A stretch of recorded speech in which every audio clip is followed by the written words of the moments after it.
Can you hear me now? Can you hear me now? That might have been my...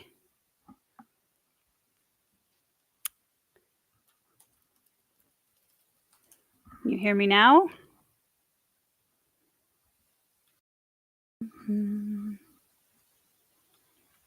Settings. Nope, no audio. Bummer. Okay, hold on.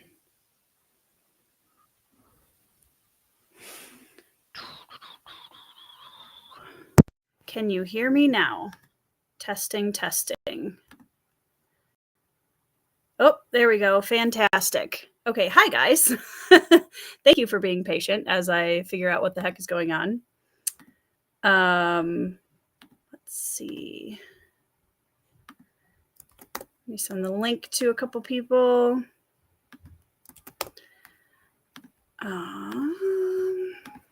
Testing Restream. What are you guys reading right now?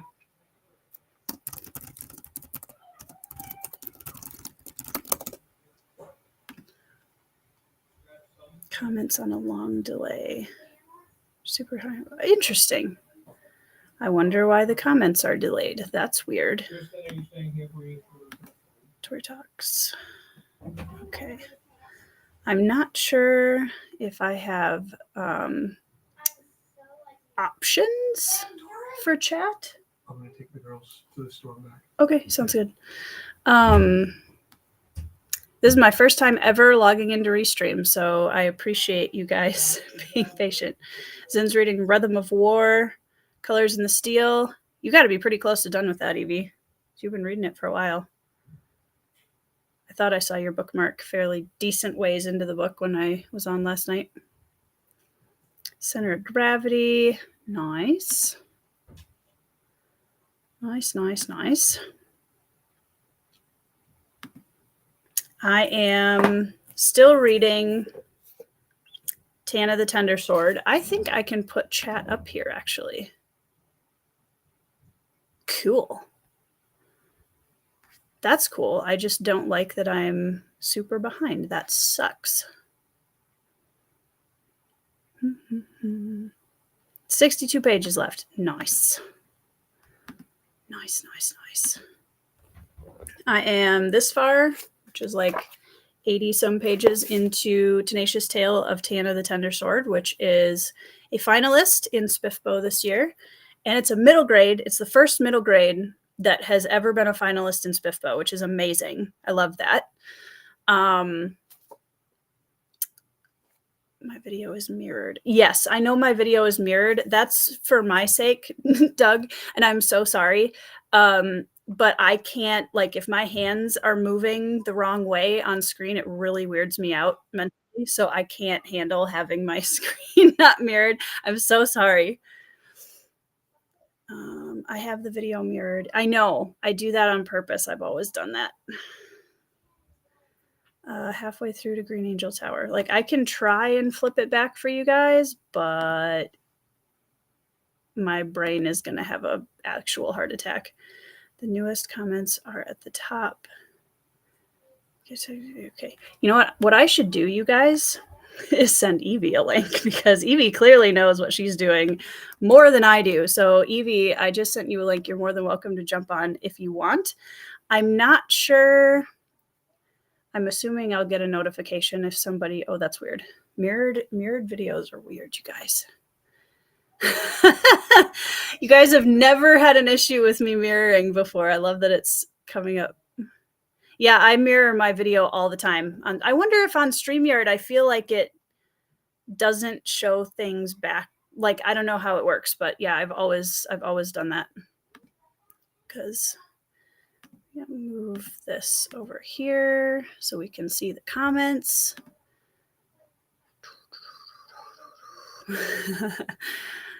Yes, I just noticed that that was up at the top, Evie. Thank you. Stormed Fortress, Teresa's reading. Nice. Rookie Privateer by Jamie McFarlane. YA Space Opera. Nice. Nice, nice, nice. I'm honestly in the middle of like 10 books right now, I think, which is a problem. Seven or eight. I am also, I've started Lord of the Flies. I am still plunking away at Dead House Gates. I'm also reading By Blood, by Salt, which is another Spiffbo finalist, which I'm really enjoying. It's like a sort of Middle Eastern flavor military fantasy, and I'm really liking it so far. Local video mirrored and remote video right way around. Interesting. I have no idea what my options are on Restream, to be perfectly honest. So, copy invite link. I'm not sure.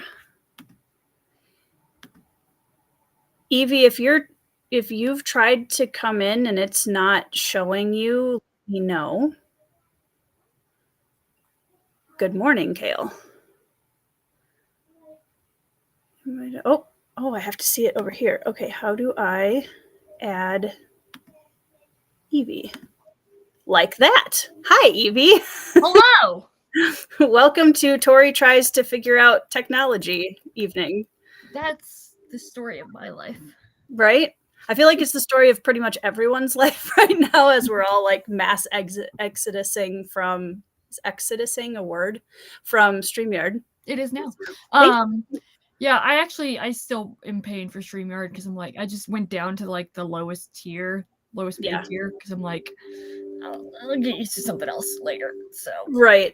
Well, that's the thing. I was also planning on switching my video editing software about the same time that StreamYard decided to be putsy, and so I was like, I don't know if I have it in me to like learn 2 new programs at the same time. So I'm still using Wondershare Filmora. Hopefully that will be over soon.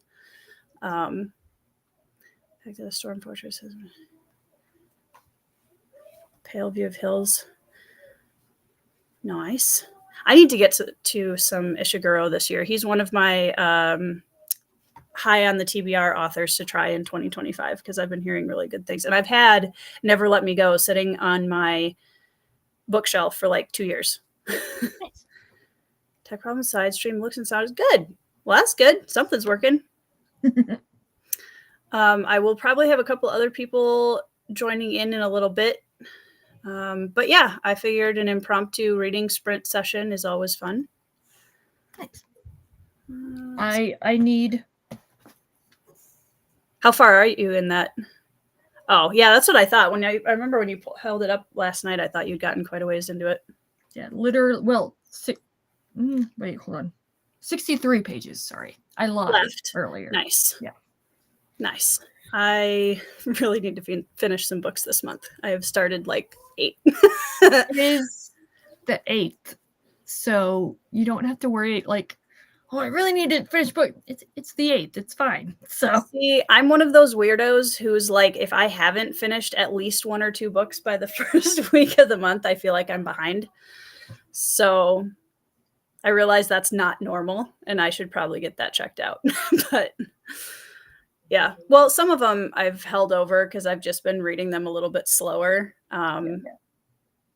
And also, like Dead House Gates, I've been sitting on like 140 or 50 pages for 4 or 5 months now. So we're not going to talk about that one. But I really want to get to Lightbringer. Are you at least at the end of a book within Dead House Gates, or are you in the midst of a book? Like, because you know how they're separated? I think I just finished book 1. Oh, okay. Pretty sure. I think I'm on book or part or book, whatever, 2. So yeah, I at least finished like a chunk of it. But well, I'm glad it I like so far, for anybody who's curious about the back end of Restream, I like the options, and I like that I can change things in the middle of the stream a little bit easier, and the overlay for the chat is kind of cool. So the only thing I don't like is that the new you can't switch the Fight for English, how language. Nice.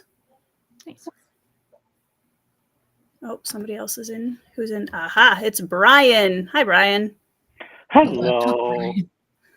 Hello. It's Laptop Brian. It's Laptop Brian. It's Laptop Brian. Thanks for inviting me to come see what Restream is all about. And you are with one of my favorite test subjects, Evie, because she helped me test my stuff too. So she's just, the trooper. Yes, When in doubt, I am BookTube's resident guinea pig. So I feel like you're BookTube's resident admin more than anything else. Yeah. I think admin's a better term, I think. Yeah. You know when Evie's in the chat telling you what to do, you're just like, here, please, here's the link. Please help. Tell me what to do. Help. Yeah, That's funny. I'm not stupid when it comes to tech, but that's definitely not like my skill set by any stretch of the imagination. So, and I always get really weird about trying new programs because I'm a creature of habit. I live in Minnesota, dude. Like, we don't change anything up here. Exactly. Like, I will be writing in Microsoft Word until I'm dead, probably. So that's just how it is. What are you reading, Brian? I know you mentioned it yesterday and I already forgot. Oh yeah, that's right. Oh, that cover's so cool. How far into it are you? I can't really tell. Oh my gosh, I'm 10% maybe. Oh, okay, cool. I barely started. It's really weird. I did House of Chains, and then I immediately went into Shadow of the Gods, John Gwynn stuff, like nonstop, and I really kind of felt a bit of, I don't know if it was just book burnout or what, but I was like, I need to do a small book, something that's not fantasy.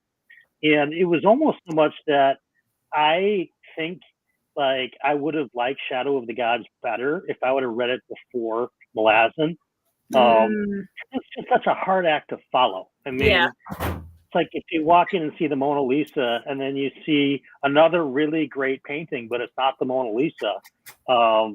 It's just the last thing on your mind. So I wanted to put this in before I go to book 2, Hunger of the Gods, which I'm excited to do. I just kind of want to not be in Malazan mind while it's going on. Because I found myself like wondering what was going on with certain Malazan POVs. And I was like, wait a minute, I'm not in Malazan right now. This is the Bloodsport saga. Yeah. Have you tried, I'm not sure if you're into short stories, but maybe like a story or two, like as like a palate cleanser? I would, but this is so small. This is a palate cleanser for me. Okay. I'm like Lord of the Chonk over here. So, something that's 250, 300 pages is like, cool. But yeah. What about you? What are you reading? Well, I probably asked you last night, but maybe there's other people that didn't see. Ooh, yeah, that's right. Colors in the Steel by KJ Parker. And the light is at the end of the tunnel. I've got 60. So close. What did I say, Tori? 63? 63. Yeah. Okay. Oh, you'll probably hit that tonight. We'll see. I mean, to be fair, I've already read, let's see, I was at page 397 or whatever. So I've read like 50 pages today already. So nice. I don't know if you guys, tonight, and hopefully tomorrow. I don't know if you guys could hear the like scuffling sound off to the side. Is that the cat? Yes, Pippin can open doors, and so he was jumping up at the handle of my bedroom door and going like this, trying to push it away from the door jamb so he could open it. So if it ever sounds like my house is being broken into, it's probably just my cat. Very good. So I see what you're talking about, that the chat shows up on top, the most recent chat. Yep. Yeah. Well, for me, I'm seeing like normal, like it would be on StreamYard. But if I put it on overlay like this. No, it's still at the top on the side or whatever as well, at least on my end. The one bad thing that I don't like about, and I think it's the same way with Evie Muck's, Brian, correct me if I'm wrong, but I also don't like about this that is a pro for StreamYard is you can comment from StreamYard. Like you don't have to open up another window. Oh, like the guests can? Yeah. Yeah. Yeah. Because I can either respond. Really? I'm like, that's perfect because for whom the bell tolls lately, I've been telling people before that come on and saying, look, just do me a favor. I will pay attention to the chat and let me try to run the conversation. And if there's a question in there that I think will organically help the chat, I'll throw it up there. Or if you want to respond to it, great. But I hate it when guests type in the chat when we're having a one-on-one conversation. It's like going out to dinner with somebody and they're texting on their phone while you're having a conversation. Yeah. So I'm like, Touche. if Evie Mux doesn't allow my guests to do that, then yeah. But if you didn't think that I had a support ticket in at 7:30 this morning to them, you know, trying to sort out the chat, yeah. I mean, if they have good customer service and they can fix the issue, that's good customer service is a positive, but It's honestly, it's not great. But they have a Facebook group full of Evie Mux users that, you know, and I sell on Amazon and I get more information and collabs out of the seller forums which are just other sellers than I ever do with Amazon corporate. I think the same is with this Evie Mux. So they've got like this kind of user group on Facebook, and I put in this morning, hey, you know, my chat just stopped after the first 5 minutes, and you know, it was a 90-minute stream. And what people are saying is, oh, it might have just glitched, and if you would have closed the stream and restarted it, it probably would have worked. But I'm like, yeah, it's not going to really do that though on a live stream with YouTube. yeah. You know, if you're going to just do a recorded interview or record a conversation, then who cares? Sure. Edit them together later, but not during a live. So I don't know. I don't know. Is this showing up? I'm trying to show Palmer's comment. I don't see anything. Oh, there you go. Wow, that's delayed. That's the idea, Palmer. Yep, this is me trying to get it to show up on the screen and it's just delaying. Hold on. Okay, can we hide it again? How long does it take? The chat is my video and sound in sync? And yes, you're in sync. Yeah, the chat seems to just be like super delayed, which is weird. Well, I think Doug was talking about your sound and too. video is totally off. It's not in sync, and it's really? Yeah, and it's pixelated a bit too. Well, hold on. Let me see if I put my Ethernet cord in, if that helps. Because I don't usually have that issue with StreamYard, so that's really weird. It's probably your connection to Restream. So, Evie, do you know if I leave Restream? If you leave, I think we all get booted. Get booted, right. Okay, so turning off my camera. Turning it back on? Nope. Still there. That's so weird. Let me see.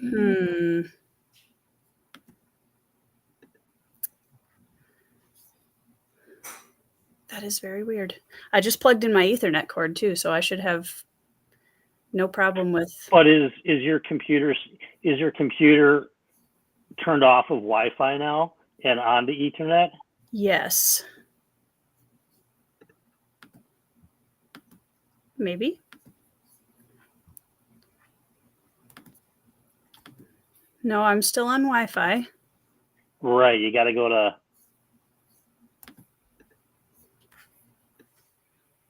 So if I turn.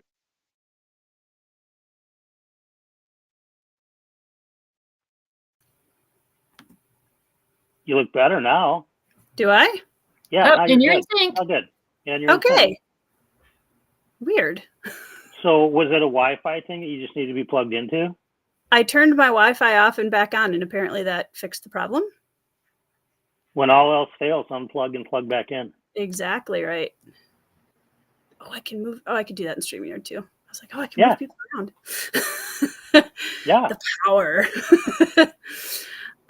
Okay, cool.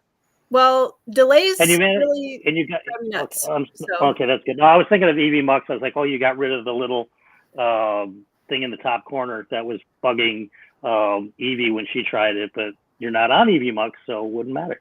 Got it. Yeah, the bouncing logo. Oh, God. Yeah. You know, how annoying is that? That is so annoying. Next step is to restart the internet. Right, exactly. I mean, I would have tried restarting the stream and starting it over because this is just kind of a test stream, and I promise we will do some productivity in a little bit here, but I wanted to just rip the Band-Aid off and just go live on YouTube and test it out. Yeah, I mean, I know Matt has been doing Sunday Pub with Restream as well. And him and I were just talking about it a couple of hours ago because, of last night's debacle that I had. I was like, well, I need to take a look at Restream as well. Yeah. And I was asking him if it has the features like I was implementing last night with the different backgrounds and changing it in real time and all of that stuff. And he said he hasn't dug that far into it, but so he thought when I was testing Restream, you can set up scenes and stuff like that. You can do scenes. I just love the soundboard on EVMux too. Like you can upload whatever MP3 sound clips you want and just hit it on a button and boom, you've got sound effects. That's cool.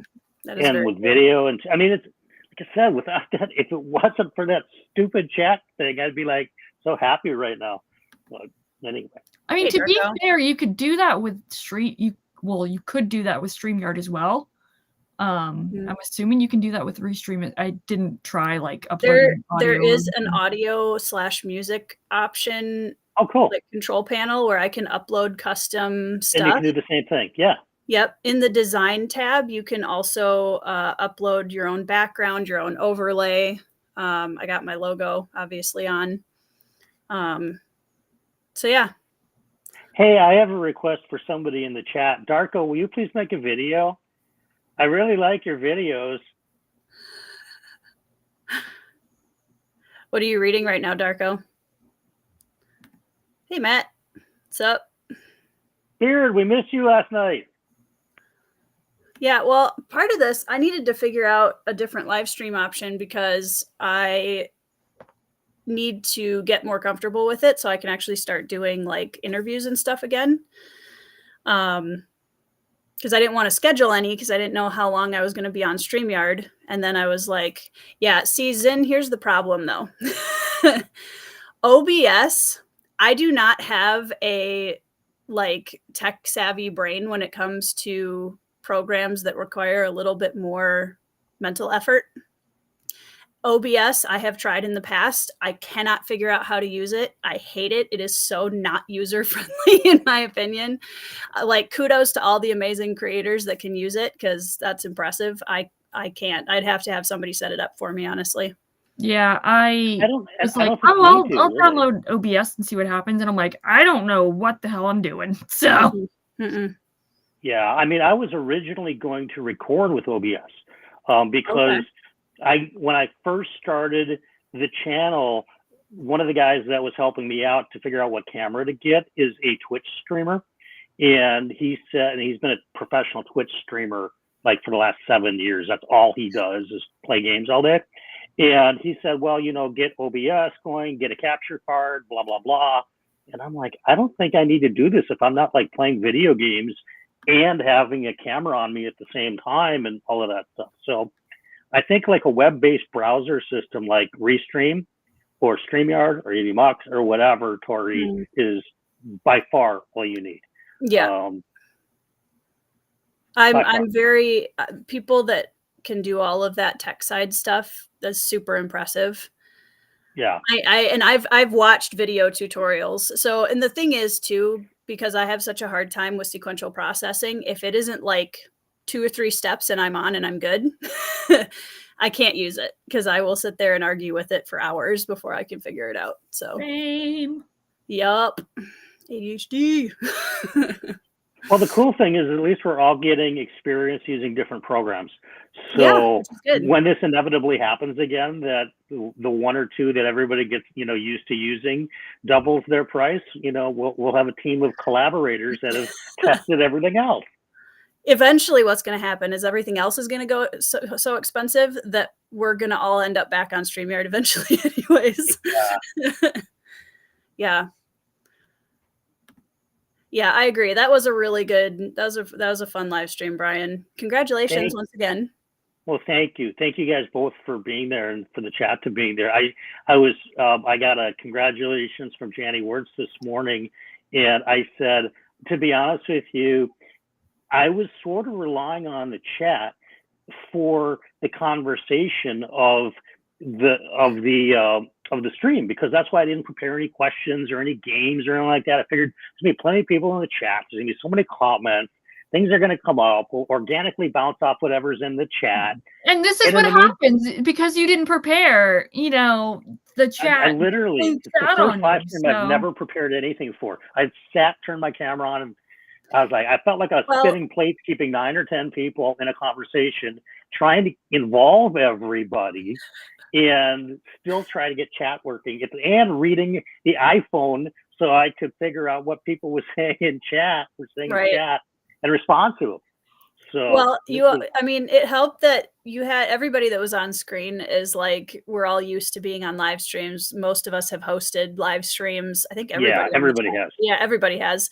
So it wasn't like, we're like, I don't know what to say. Right. Yeah. There were no wallflowers in the panel. Yeah, none at all. And, like we talked about, everybody had been on, the interview show already. So it was, fairly comfortable. We all know each other. Right.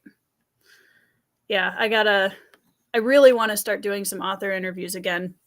So I wanted to make sure that I figured out how Restream works, at least, so I can get back in there. I think, we're going to see if it all works out, but I think, and I'm not going to say who yet, but I think I have a pretty big interview possibly lined up for the end of this year or early next year. So awesome. Message me privately on Discord. Okay. Evie is the funniest person.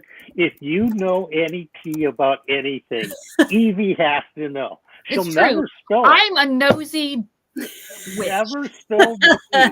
She's a lockbox. Okay, whatever you tell Evie will remain very secret, but Evie absolutely needs to know.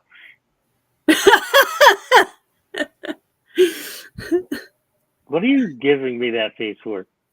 I think she's giving me that face. I'm not going to tell you guys. Okay. But I will help Matt promote, because he's talking to Tad Williams tomorrow, which is awesome. Oh, that's cool. That is really cool. It's going to be very cool. Tad Williams seems like a cool guy. I'm actually really excited to read Memory, Sorrow, and Thorn. Same Doug here. got it correct. I got Tolkien coming on the channel. Called him back from the grave. Oh my God. I thought it was going to be Philip in a Beowulf outfit. Kale, I have never finished a Stephen King book in my life. I would never ask him to be on my channel. I'd be like, so what'd you have for breakfast? I know. And I promise, as soon as I have something like actually locked in time-wise, I will let you guys know. We needed to give it a little bit of time for some reasons. So, but yeah, I'm very excited about it. And there's a couple other people that I've reached out to. There's a couple of historical fiction authors that I've reached out to, actually, that I'm really hoping I can get on the channel. I've reached out to Lisa C., who's one of my favorite historical fiction authors. And I'm going to try and reach out to her through a different platform to see if I can get her on. But yeah, I'm excited. And then I've read quite a few books this year that I'd really like to interview the authors.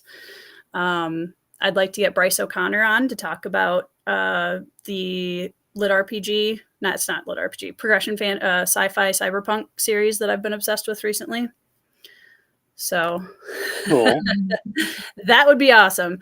I don't know. Like, I love White Thing. I don't know. That's a great question. Like, who of the no longer on this earthly plane authors would you love to interview or even just have a discussion with? Oh, man. Brian, if you think of one, jump in as I'm thinking. That's no longer on the earthly plane. I mean, like, Tolkien, I feel like, is an obvious answer, so I'm going to leave that one alone. It's not for me. Like, I'd like, Tolkien, whatever. I got Philip. He knows enough about Tolkien. Philip is basically... Philip can probably, right. He can tell me what Tolkien had for lunch in 1923 on Thursday, November 8th. So. I know what my answer would be. It'll make you very happy. Mary Shelley. Oh, yeah. Hands down. Yeah. That's a good one. I can't call myself a Mary Shelley fan because I have only read Frankenstein. So have I. That's okay. Okay. Well, I just anybody who can write a novel like Frankenstein at age 16 is somebody I want to talk to. Yeah, she was so it's far out of called her depression and an overly borderline controlling boyfriend / husband. So / family. Yeah. Yep. I mean, maybe somebody like Arthur C. Clarke for me would be interesting. Gene Wolfe would be really interesting for me. Tori, you can come. You can Second come one, too. Terry Pratchett. Yes. Yeah, that might actually be mine. Mary Shelley and Terry Pratchett. That's my picks. Yeah, I may have to go back and say Terry Pratchett too. Exactly. I feel like Philip would be both very like, no, I'm not Tolkien, but also be secretly very pleased by that comparison. Oh, definitely. Yeah. Le Guin or Harlan Ellison. Andre Norton would also be a really interesting interview, Doug. I agree. Like it shocks me when I went to research her when I was reading some of her sci-fi stuff, that she was such a huge part of 60s and 70s sci-fi. She was literally called the Grand Dame of SFF in that era, and there's like nothing out on her, which is really depressing. But BookTube goes in weird waves, kind of waves, right? Yeah. It's like, it's like all of a sudden in the last 24 months, Shogun, right, is like on everyone's radar. And yeah, maybe the fact that they did the adaptation had. But it was happening before that. But it was before that, really. I mean, this book was written in 1975. Well, and I'm starting to see like Juliette Marillier come back up, which is super cool. Right. And I'd love to get more people reading Carol Berg because she's also fantastic. Yeah. Same with like Pillars of the Earth or Lonesome Dove. I mean, these books are like all of a sudden they're making everyone's top 10 books of the year. And like these come out like I might be one of the only people this year who read it who isn't putting Lonesome Dove on their top 10. I'm probably one of the only ones. I'm pretty sure. I mean, I don't know. I mean, that one I normally have, I think, over the last year and a half or so, gotten a fairly decent idea of what you might like or don't like. And I guess I would not know if you would like Lonesome Dove or not. Like if you were saying, hey, well, I like this, I think I'd say I'm not sure. Because I know that there's things that you would be going, God, I hate this part. Yeah. Well, and I think because of BookTube and because I'm around so many awesome people that read so diversely, which is really cool, my taste in reading has expanded exponentially in the last 4 years, which has been one of my favorite parts of BookTube. Is there are books that I absolutely love now that I think 4 years ago I would have DNF'd because I wasn't ready for them. Honestly, it wasn't the book, it was me. And I think so now I'm open. Like I'm willing to try stuff more now. I mean, if you had asked me to read an Emily Henry book 2 years ago, I wouldn't have even, I've been like, no. But now I'm like, well, yeah, like I'll try it and I'll see what's up because I'm more objective now, I think, in terms of just, sure, why not? Let's try it. Yeah, I mean, it absolutely, our taste can really change. I mean, for me, when I think about like Laura over at Fantasy Awash, where she was all fantasy, and then all of a sudden this year she's all romantasy, and then her book is romantasy that she's written. So it's like, I don't know that happens without BookTube influence. Probably not. Yeah, or maybe takes longer. Yeah. Yeah.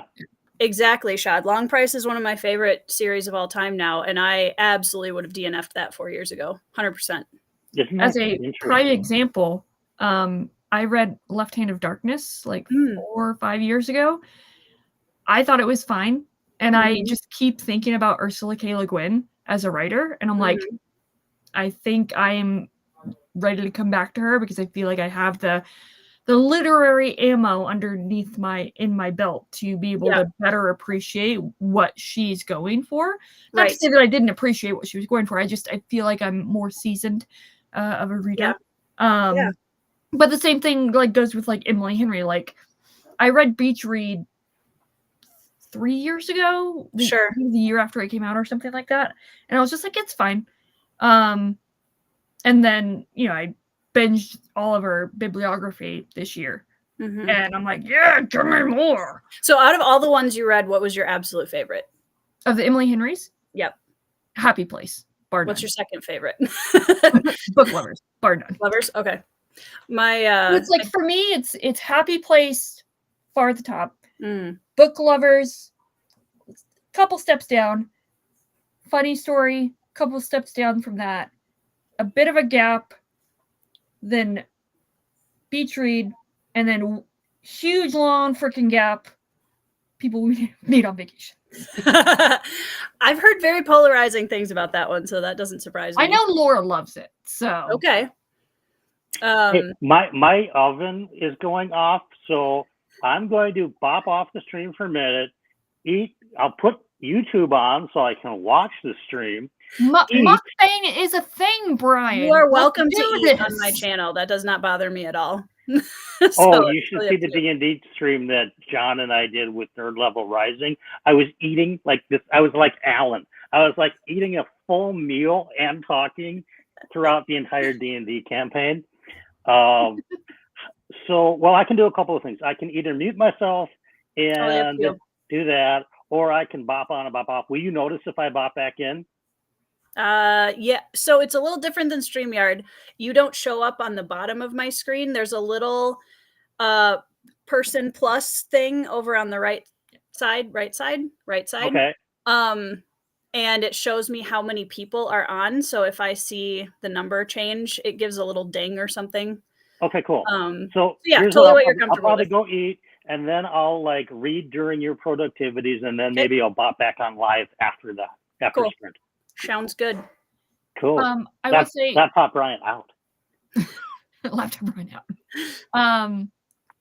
Darko, I need to read more James Baldwin. I read Giovanni's Room and I loved it. And so yes, but I will attest to, just based on Giovanni's Room, I would love to talk to James Baldwin.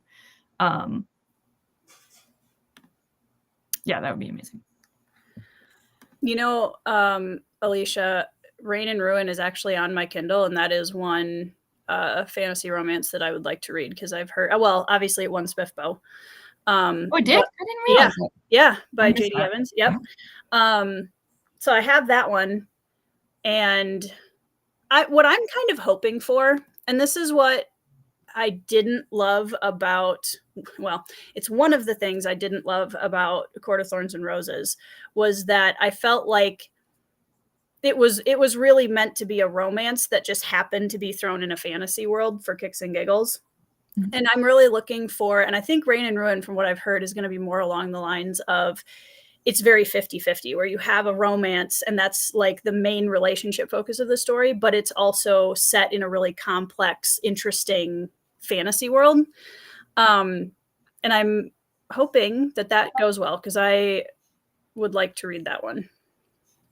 Nice. I do like political intrigue. So yeah, I'm looking forward to that. Well, let's see. Make sure I haven't missed any messages. Okay. Do you guys want to do a sprint? Let me see if I can change the caption. Sprinting to, well, perfect, because it's half hour. So do you want to do like a half hour or 45 minutes? Sure. Casey's here, by the way. Casey's here. Hi, Casey. Perfect timing. Hello. Where'd my chat go? Hold on. Okay, half hour or 45 minutes? Thoughts? Your call. It's your stream, so. Yep. Make all the decisions. My friends are so mean. Okay. Are you guys reading or doing anything other than that? I'm going to be writing Cold Silver. I'm drawing. Nice. Love it. Okay, so if you're reading, follow Evie. If you're writing, follow me. If you're doing something other artsy, drawing, follow Casey. If you're doing something else, follow yourself. you know. Follow your heart. Follow your dreams. That's right. Okay. Nice. Palmer's writing. Darko says 45. Perfect. We'll go to 15.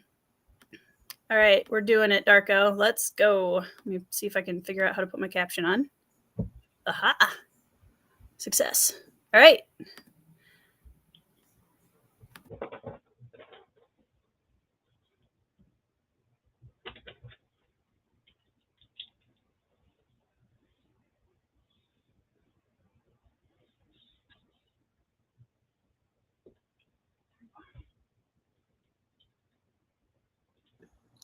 And don't forget to mute yourselves.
All right, everybody. Hello, Laura. Hi. How's it going? It's going. What are you reading right now? That's a good question. I was reading my book. Nice. Yep. I was editing, so I was doing that. But I have been finishing a book called The Everqueen Okay. by LJ Andrews, and then I'm starting Project Hail Mary. Oh, nice. Very Yeah. cool. Because I promised Kyle months ago. So yeah, but I'm doing the audiobook for that, so I can just listen to that one. Nice. Yep. Yeah, I want to read that one maybe next year. Give it a bunch of, because I read The Martian. Did I read The Martian early this year or last year? I can't remember even. It's been a while. I have not read The Martian. Loved It'll it. be my first book by Andy Weir. So Nice. That's nice. Yeah. I know, Palmer. It really did. Hey, Jeff. That was a very fast 30 minutes. It was 45, actually. That was 45. Even faster. Okay. Another person. Oh, Brian's back. Brian has finished his food. Hello, Brian. Hi, Brian. Hello. Brian, I was eating a Pop-Tart before you joined, so you could have eaten on camera. Kitty! Sorry. Okay, we have to introduce the cats for everybody in the chat that doesn't know them. This is Binks, and then Murray is behind me, or behind the camera here. Hey, Murray, you want to go? Zayden got shy and he just jumped down. And no, he was not named after Fourth Wing. That one out there. Shy? He jumped down. He's got Zayden. His name is Oh, Zayden. Zayden. I was like, wait, Yeah. I don't remember there being a Shy in Fourth Wing. What am I missing? Zayden is 15, so he was long before Fourth Wing came Long out. before, yeah. Weren't we talking about Laura before the break? I think we were. Were you talking about how you didn't invite me to your celebration stream, Brian? Was that what you were talking about?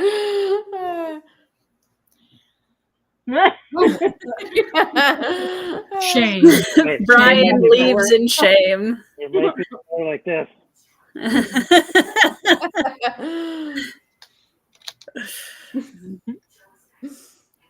Laura, are you ready for the new Emily Henry next year? I'm always ready for new Emily Henry. Always. Too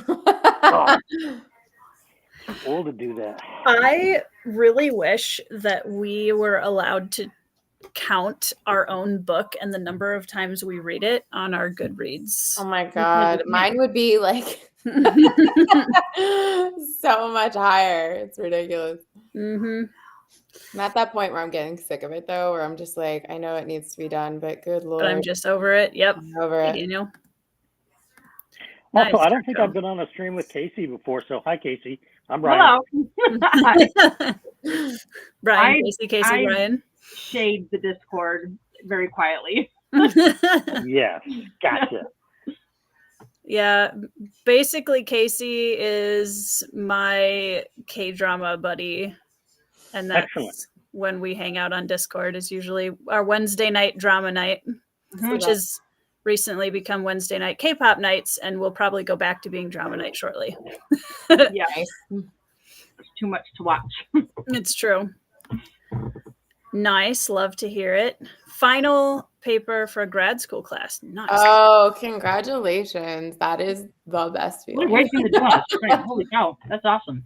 That is the best. Yeah. I wrote like 4 paragraphs in that sprint, not a 12-page paper. So that's very impressive. Yeah. Vicious Worlds by Bethany Jacobs. Nice. Glad you're loving it. Rewrite your own book. See, but the thing is, the first time we read it, it'd be like 5 stars, 6 stars. Yeah. It's amazing. And like on the final draft, it's like, this is Terrible. I garbage. hate it. 1 star. Please, nobody read this. I'm feel so like- sick of it. I've kind of done a middle of that where I reread my first draft and I was like, good Lord, no one should have looked at this. And then when I hit my like 7th draft, I was like, we're getting to a good We're spot getting now. there. And now that we're on draft 15, I'm like, garbage. Like you just It's kind of a roller coaster. Yeah. Came full circle. Yeah. Yep. Yeah. Yeah, I still to this day cannot just write a first draft and like turn off the editor. It takes me forever to write a first draft because I'm literally doing like 4 drafts at once. Yeah. And going back constantly. Like I started writing tonight and I realized that one of the chapter numbers had gotten off. And so they were all off after that. Cannot keep going until I go back through the entire manuscript and fix all Figure of the out which chapter one numbers. it was. Yeah. Yes. Yep. So they're all fixed now. I agree But- with Doug's comment. No piece of art is ever done because I'm Yep. never happy with my art either. Yep.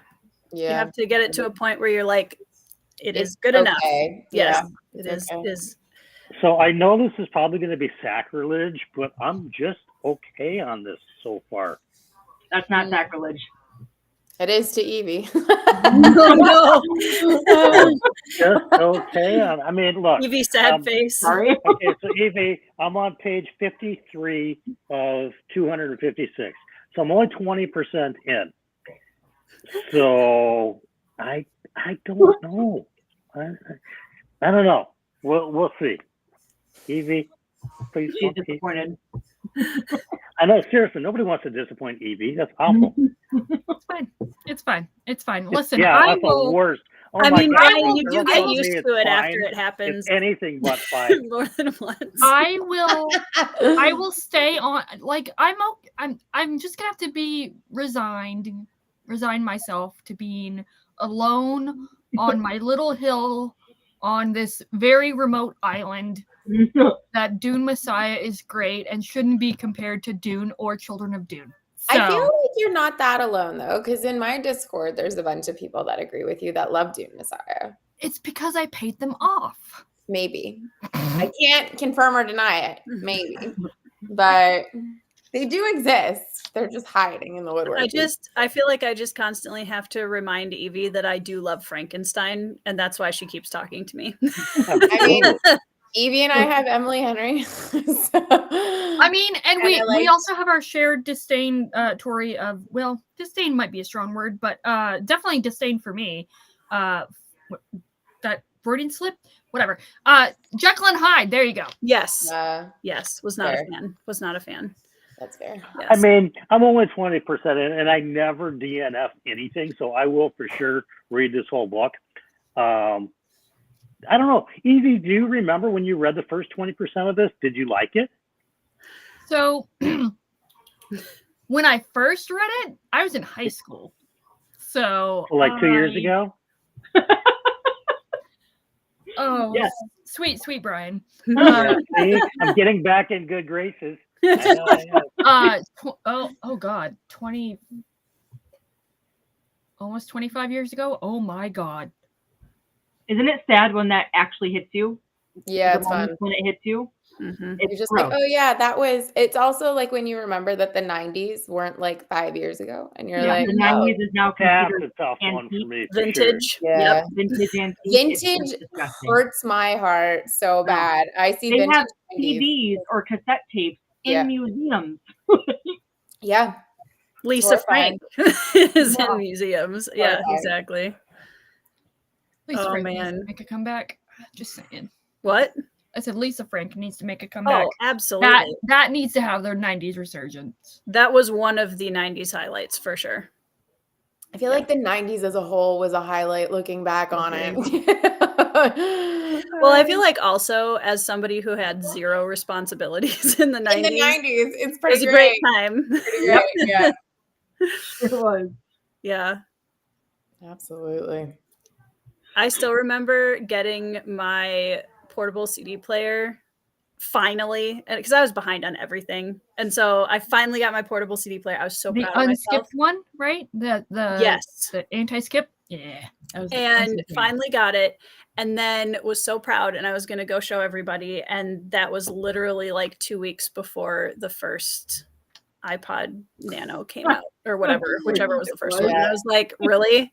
I was cool for a It week. was the Wonder. day. To have like that folder of CDs that you like Mhm. flip through.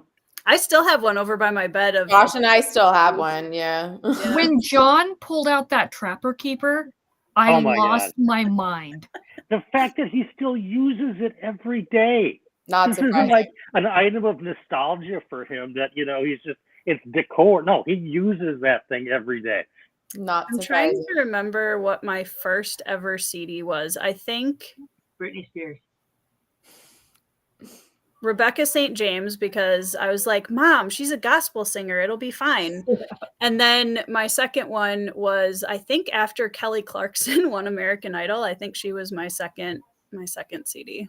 Nice. Yeah. I remember there were 3 CDs that I'm pretty sure my parents got me at the same time. Tim McGraw's All I Want. It's the one with That's a throwback. Don't It Take the is. Girl on it. That's that album. Shania Twain's The Woman in Me. Oh no. What, you don't like Shania Twain or The Woman in Me? Okay, Part of hear me the out. country. Hear me out. Hear me out. This We're relationship gonna is become enemies fracturing. again. There's no turning back from this story. There's I no have nothing saving against this. Shania Twain. I have nothing against Shania Twain. That CD specifically, I had a friend who loved Shania Twain, and I was like, sure, great, whatever.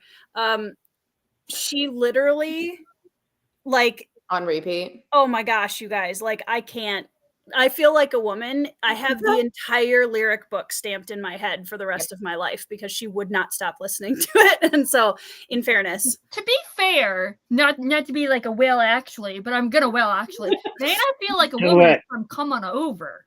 oh, Not that was the wrong woman. CD. Okay, never mind. I rescind. Okay. But come on over. Don't get me started. Oh god, yeah. Don't get me started about Up. The multiple versions of Up, like the country version, the pop version, the international, like, Pick a lane. yeah. Like, stop it. What was the? Oh yeah, the third one was "Falling Into You" by Celine Dion. Nice. Oh, yeah. Celine. I'm trying to remember. I had a Celine Dion CD as well. Because I remember she had a song, it's called like Rain Tax something, that one. And I sang about it like I knew what paying taxes was like at that point. And now I'm just like, Sweet Summer Child. sweet summer child. And I was so soulful about it. She's from my neck of the woods. We're both from Quebec. Nice. So, Very yeah. cool. My best friend it was like the big thing. My best friend went to school with Celine's nephew. So we were like, oh, Wow. well, we clearly got an in. Never did. Mhm. But, yeah. I love Wait, what did you DNF at page 60, Anitha? I think What she's did talking put about there? She's talking about Doom Messiah. Oh, okay. Well, Doug. Even just thinking about this gives me anxiety. I cannot imagine turning the screen off to write. Ah. No. Anitha, That's you can impressive. Anitha or Evie, you can rile Alan up and tell him that I DNF Long Price Quartet 2 after 16 pages. did you really? No. It's going to be a Okay. betrayal. For I Alan. was about to kick you off the stream, I was like, Brian. wow. Yeah, be careful with that. I don't even own the book yet. I'm kidding. But Well, no, because I did this community poll and it didn't win. And I got a diatribe from him on Discord about why are you letting democracy reign? Nothing good will come time, from Brian, just do the poll and just give people the illusion of choice. yeah. this. Yeah. Just I say know. Long Price Quartet, the name of the series, or like the name Yeah, of the exactly. one, a Or a character Daniel name. Abraham book. Yeah. I mean, in fairness, whenever I do polls on the community tab, the most well-known book will almost always win. So you Oh, just yeah. kind of know that Well, going I think into it's because people want to know, our reactions to their right. favorites. More Like, people have read it. Yeah, I don't watch reviews ever unless I've read the Same. book because I'm interested Same. in what they think about it. Yeah. I will Same, only go yeah. near a review once I have read Once a you've read book. it. Yeah. Otherwise, I'm nowhere near it. iPod Touch. Yep. Good Oh one. man, I forgot about those. Well, Laura, we have to get you on the show now that your writing group is over on Wednesdays. It's still happening. It's still happening? Yeah. But All right, we'll figure out a different day than Wednesday. We'll do a we can do special. it on a Wednesday. I can just try to postpone my group by a day. But yeah, no, we're down to a few people now. It's my husband Caleb from Celebrity and myself. We're a tiny little conglomerate because Christopher Navo got very, very busy with life. So I haven't heard from him. I need to check in with him tomorrow, I think. he's doing okay, but he's got a lot going on. I Yeah. reached out to him recently because I am planning on reading Sun Eater next year as one of my main series Same. focuses. And You and I Philip, have been so in sync with that. I know, so it's funny. That was ridiculous. so funny, yeah. We should just have a podcast at this point. Probably. I would watch it. Yeah, right. Philip had mentioned that he was going to read it too. So I reached out to him and was like, hey, if you want to do some discussions next year, let me know. We could pull in another couple people. And he had mentioned, was Chris Navo going to read it next year? So I reached out to Chris. Chris is like, I already read the first two. I was like, Yeah, he did. Whoops. That's Yeah, right. yeah. I always forget. Yeah, I think he's been wanting to get back into it though, if I recall correctly. I really am not sure what Tori's going to think of it. I'm going to go on the record and say Laura's going to like it better than Tori. I would agree with that. Based on what I've heard, I think that's probably going to be true. And just I actually think that due to the Roman stuff. I think because of all the Roman stuff that I will probably just have that slight edge. that's my gut. And I mean, I don't know. I mean, there's aspects about books 1, 2, and 3 I know Tori will really like. And then there's aspects that I think she'll be mixed on. But as we get into books 4 and 5, yeah, I don't know. If it's better than Dark Age, I predict I will like it better than Dark Age. I predict I will like almost anything better than Dark Age. When are you guys going to read Lightbringer, by the way? Well, I'm just Tori telling you, asked me yesterday, and I don't know. I'm going to read it in Kingdoms of November. Death is tonally very similar to Dark Age. Now it doesn't have the unearned stuff That's fine. that Dark Age has. That's what I That's didn't fine. like about Dark Age. If but Dark Age had made sense and was earned, I would have had a completely different I feel Right, like but- that's the tagline. If Dark Age had made sense, period. And then that's the end of the announcement. There you go. That's the tweet. But tonally, it's called Kingdoms of Death. So, I mean, it doesn't sound like it's, what did you guys call it? Summer Happy Girl, or what was it? I mean, Darko, no. He's from Baltimore too. We can't be on opposite sides of this debate. I'm sorry. But no, I don't mind it being dark. Like, I like a dark book, but the shock value that went into Dark Age for me was just so unwarranted. And the thing that I really love is growing with characters. And if you're going to kill off a character, that's fine. I actually think that that's really important to a story. I like Darko's comment there. But doing it in a way where you aren't allowed time to properly process and grieve the loss of a character because it's happening like that is just, I'm not interested in that type of storytelling. Yeah, Especially Lightbringer when is it's way better characters of a book, by that- the way. I mean, I can objectively say that Lightbringer is a way better book on almost every, really just like in terms of like how you feel about the story and the pacing of it and earned versus not. I mean, it's not like there's ever been a Red Rising book that everybody that starts in the book lives through the whole thing. I don't think there's a single book that's happening. No. So there's nothing different there, but it feels much more like the earlier trilogy stuff, for me at least, than Dark Age. I don't know. I mean, I wasn't in the greatest of moods when I read Dark Age to begin with.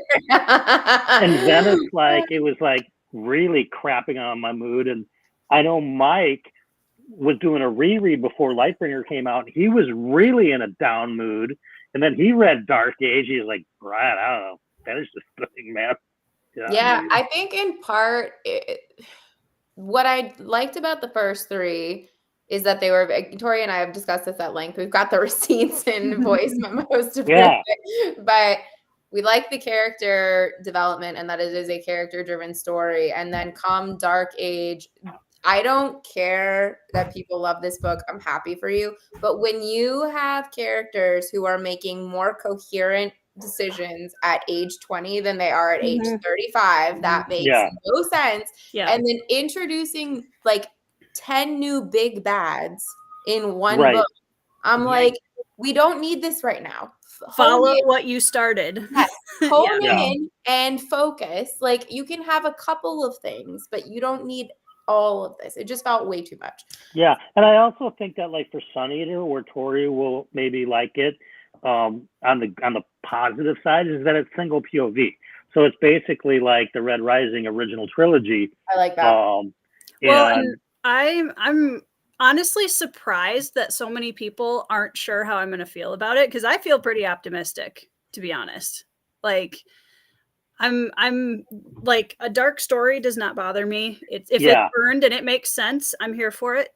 Mm-hmm. Yeah, and honestly, like I think part of why I thought that originally on the early books is just the Gene Wolfe stuff. But the reality is that if you've not really read much Gene Wolfe, and certainly if you've not read Book of the New Sun, then it's not like that where it's like you said, creating mind puzzles and things like that. They're just Easter eggs mostly that you just won't catch and you won't care. Yeah. It's certainly not a prerequisite, and I don't think it would spoil your reading not liking Gene Wolfe for whatever reason. So right. I think too, in terms of setting the groundwork in a book one, like from what my understanding of Sun Eater, there's a very clear trajectory with Hadrian's character, as opposed to with Red Rising, you had 3 concrete books where characters are defined in a very specific way. And I think he was trying to show like, oh, they're hardened now by the time that we get to book 4. And it was just them making decisions that made no sense. So, no. Yeah, I mean, I think that just with Rakio's way of creating the framing structure of the story, that we're already finding out what this dude is like now. And then we're basically finding out how he got to be that way. So that makes a little bit of an easier read and more of a believable read, I think, because we know what the end game is. At least we think we do. I think Rakio has said, hey, by the way, where I'm narrating this from doesn't necessarily end at where we are right now through the narration in the final book. Yeah. So that'll be interesting, because we may get more present day Sun Eater in the final book, which would be totally different. Well, I'm excited to read it. I think you're gonna like it, especially like you said, like with all the Roman stuff, and it's cool. Mm-hmm. I love kind of stories that are like, I really enjoyed, one of the things I liked about Red Rising was that it took influence from Greek and Roman history and kind of interwove it really well. I liked that. Obviously in Red Rising, and I'm assuming in Empire of Silence too, it's like actual world futuristic. Or is Sun Eater completely secondary world? Wait, say that again? So is Sun Eater like the futuristic version of our reality, or is so that's what I was assuming, Yes, Earth is a place. Okay, cool. That's kind of what I was thinking too. But Will of the Many is an interesting version where, like, if we're looking at new SFF books that use Roman Greco influences that have that secondary world, like Will of the Many is probably. I'm excited to read that one too. Yeah, it was really good.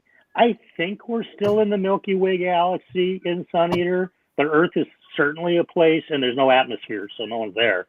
But they came from there. Okay. So, and that's not spoiling. By the way, Laura, have you read the Canterbury Tales? Years ago. I knew it.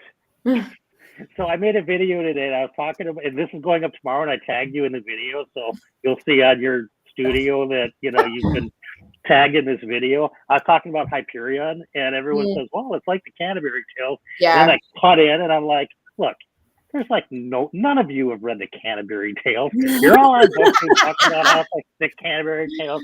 I call BS." I was like, maybe Philip, AP, maybe Laura, maybe Alan. That's it. The rest of you have never picked up the Canterbury Tales. Stop it. Ben's Yeah. read it. I have read the Canterbury Tales. It's been a hot minute though. I'm so glad I got that right. I have no idea, but I was like, in the moment while I was recording, going, I think I might have read this before. I Boom, used boom, boom, to, boom.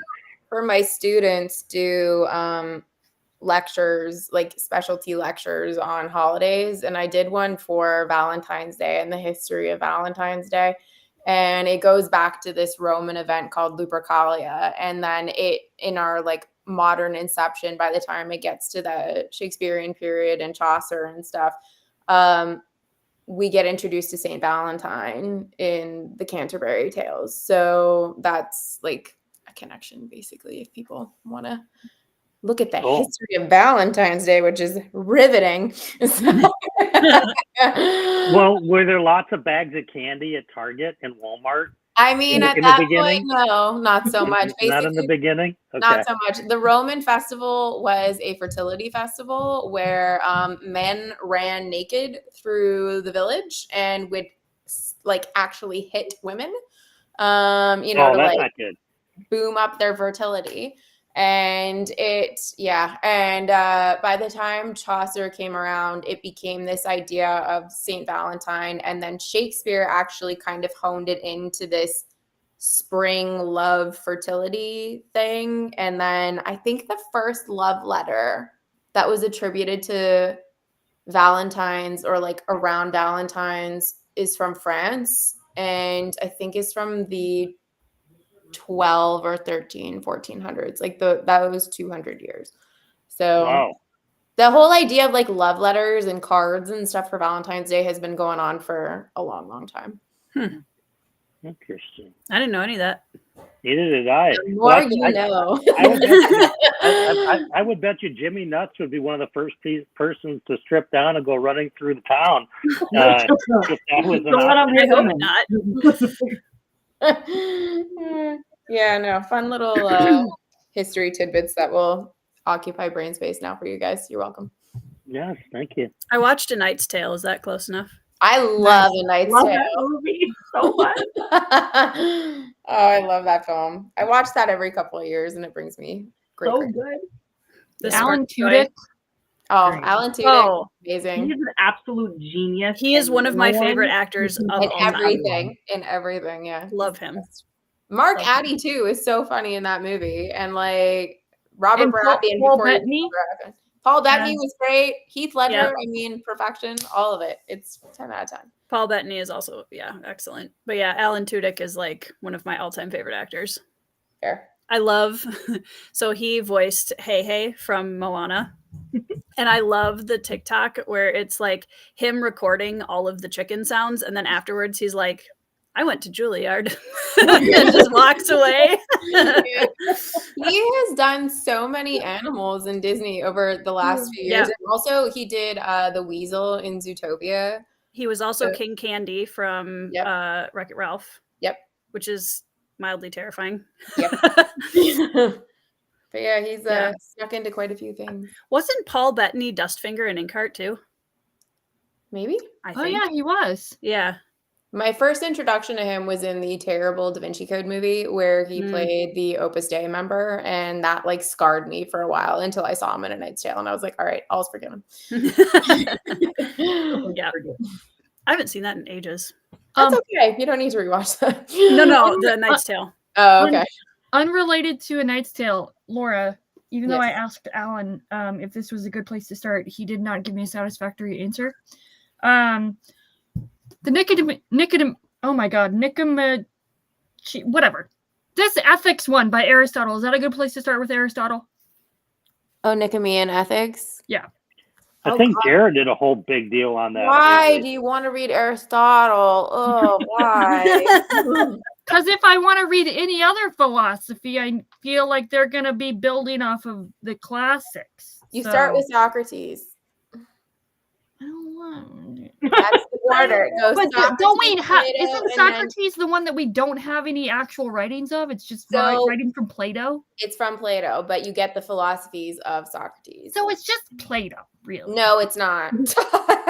No, it's the way I kind of look at it is you've got Socrates, and then Plato is Socrates plus, and then you have Aristotle, who is like the most enraging, infuriating human, who will spend, I'm not exaggerating this, he spends 25 books saying, I am right, and here are all the reasons why I'm right for 25 books. And the opening line of book 26 is, but on the other hand, and you go, are you kidding me? Are you kidding me? Like, I can't deal with him. I hate Aristotle so much. I can't deal with the dead You guy. should never buy another book he writes ever again. Ever Okay. again. His So in next that release case- is blacklisted. Exactly. Where should I start with Plato other than the Symposium? Because I've read the The Republic. Symposium. Okay. The Republic, yeah. That would be I have it was a Sorry, what? textbook, but it was a good book. I'm trying to remember what class I read that in. Lit theory, I think. I'm gonna find it, Evie. Hold on. Okay. Y'all are talking about stuff that's way over my head. I'm just gonna keep drawing. And without Well, drawing. Plato's Republic basically guaranteed that I would never read ancient philosophers again. So Okay. Have fun, Evie. So in terms of like textbooks that I think are good entry level, there's Greek philosophy, Thales to Aristotle. So this one I think is good. And then this one is called The Great Conversation, which is not just ancient philosophy, it's pre-Socratic through Descartes. So it's quite extensive, but it gives you snippets and you can pick what you like and then go deeper. So this one, Great Conversation. I think this is a good starting spot. Laura, there's a question that I think only you can answer. Was it Socrates who raged about euthesis? Yeah. Yeah. Socrates is also the guy who claims we know nothing. The only thing we know is that we know nothing. And he's also infuriating. Really, they're all awful. I think Plato is the best of the bunch because really he's like the drunk guy at the party. And I think he's very fun for that reason. But yeah, Aristotle. I forgot that Paul Bettany was in that. Yeah. I cannot watch that. I've seen that movie once. I will never watch it again. It's an amazing film. I will never watch it again. Damn. Fun do it. fact, and I think this is adorable, but also, well, mostly adorable. Paul Bettany, I think Jennifer Connelly is also in A Beautiful Mind. They met there. That's where they met. They're together, yeah. And he had a celebrity crush on Jennifer Connelly since they were kids. And he married his celebrity childhood crush. And I think that's adorable. So there's hope for all of us then. All of us. Awesome. I mean, not for me. Heath Ledger's no longer on this I earth. mean, yeah, if they're no longer an option. My choice was Yul Brenner as a child, and that was long since dead. There you go. Oh my God, Yul Brenner. I know, right? Basically, Oh my in the God, Ten I Commandments, watch the it was 10 Commandments every year. there. It is. My whole Yep. life growing Oh up. my God! The first time I saw him as a kid, I was like, "That is a man." I was like, "That is all that I want," and I don't know what it was, but clearly it set me on a lifelong love of studying Egyptology and classical history. Ramses. Ramses. Yeah. Yeah. Yeah. Oh Love man. him. Let it be Very written. niche. So let Very it That's be one of the done. reasons why, so I love the new Magnificent Seven film. It's one of my favorite Westerns, which everybody thinks is really weird, apparently, because it's not as good as all the other the ones. original. Yeah. Disagree. I've never been able to watch the, not the Seven Samurai, but the old Magnificent Seven with Yul Brenner in it because I cannot take him seriously as a cowboy because he is a Fair. pharaoh. Yeah. I can't watch him. I ride around as actually a- I like that can't do movie it. a lot. I watched it during the pandemic for the first time ever. It's good. I dude. might, maybe I'll try it you again, know? but I'm just going to be like, I'll expect him the entire film. He's a So shall it be hero. written? Have you seen The King and I though? Like, did you ever see Which The one? King and I as a kid? Yes, I did see that. I did He's see that. in And that that was the too. same thing. I He's was dancing. You know? Pharaohs like, don't dance. no. What? It's like the Pharaoh's not dancing and teaching, kids. Yeah, a little bit in The King and I. He has that one dance with the teacher where they her massive dress that takes up the size of 12 rooms is swaying around. But yeah, Yul Brynner, oddly enough, at one point, I don't know if he still holds this record, was the longest recurring Broadway star in the same role in the same play, because he was in The King and I on Broadway for like off and on for several decades playing that role. Oh, That's impressive. Yeah. Tori, we need to stop being the same person, okay? Right? I agree. Quit. Quit. I watched Big Decision. Yes, because I recommended that to Darko after we did the Lonesome Dove discussion. I'm so glad you loved it. I love that film. I'm so happy when people watch it and love it, because everybody's like, oh, but the old ones are better. I'm like, it's really, I'm sorry, but like if you have Denzel Washington, Ethan Hawke, Right, and Chris Pratt in the same film, I'm sorry, like, so good. I'm trying to remember when I didn't really have like celebrity crushes when I was a kid. I had character crushes when I was a kid. Like, I know this says a lot about me, but like Scar from Lion King. I feel like my daughter is headed in that direction because she cheers when Scar comes on, but she also just like cheers for villains now. She gets real excited when she sees Cruella, and I'm like, yeah, but Cruella's like, at least Scar is just a horrible character who's trying because he feels like he's been jilted. Cruella, I feel like, is much more problematic.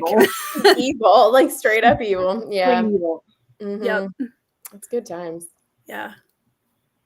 Oh man, I can't even remember how many times I've seen 10 Commandments. Oh, I mean, I've seen so it many times. Laura, yes. You might appreciate this this celebrity crush.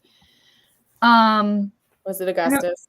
Oh my God, no. Well, no, that's a purely you crush there. It and is, of course, yeah. I'm already I'm totally blanking on his name. Oh my God. We started strong, Evie. We started. Yeah, I started strong, and then it downhill. The kid from Neverending Story. Jesus Christ. Oh, with the long hair? Yes. Yeah. That I'm still scarred from that movie. I've never seen it. Don't. No, not the sorry, Neverending Story 2, I think. Neverending Story 2. I didn't watch beyond the first. There's a second one? Number 2. Give me number 2, internet. Oh, I know who it was. Ralph Macchio was one of my first celebrity crushes. Jonathan Brandis. Jonathan Brandis. Everybody goes to Goog. Yep. Right. Who is this? Yeah, he was really young. He looks like such a 90s heartthrob. I cannot. I was genuinely so devastated when he died. He was on Sequest. Do you guys remember Sequest? I remember Sequest, yes. How do you leave comments in this new system here? Yeah, the new comments are at the top. You can't. So you can't leave. Is this what you were using yesterday, Brian? Correct. Okay. It's not the same one, but it's the same problematic feature, is that you can't type into comments from the interface. Only Tori can. I see. That's so weird. Sorry. I was just trying to think of my celebrity crush, and I remember like I was probably like 13 or 14, and Charles in Charge was a show, and this girl Nicole Eggert was like 14 or 15 at the time.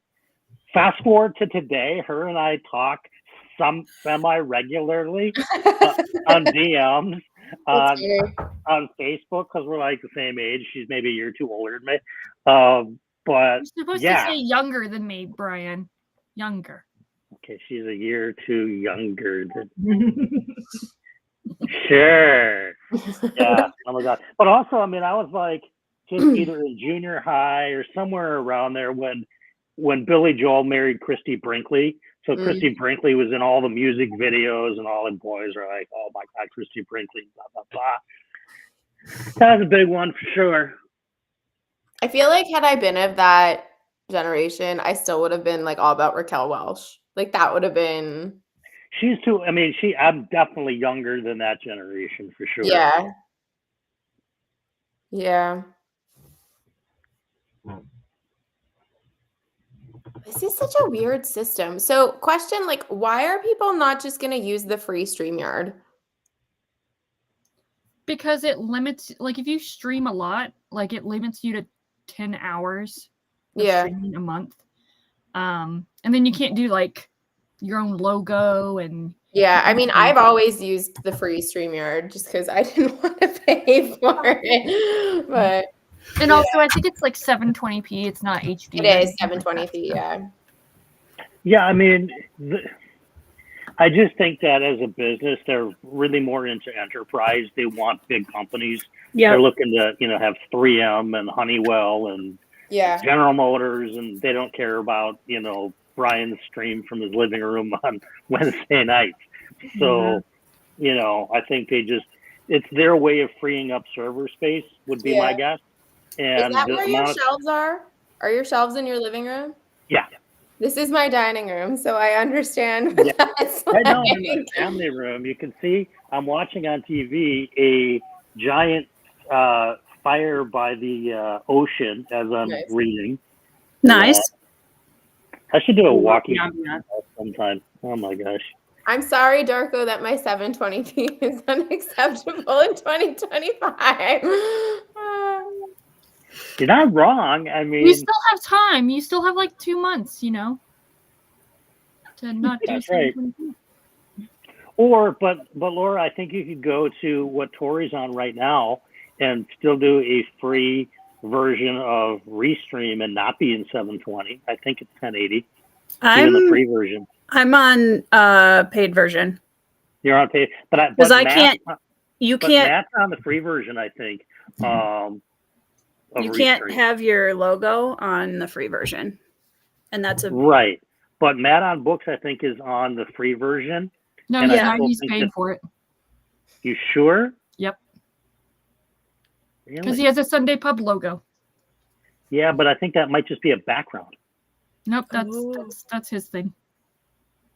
No idea. I don't know. I think he told me he paid for it. He paid for a month.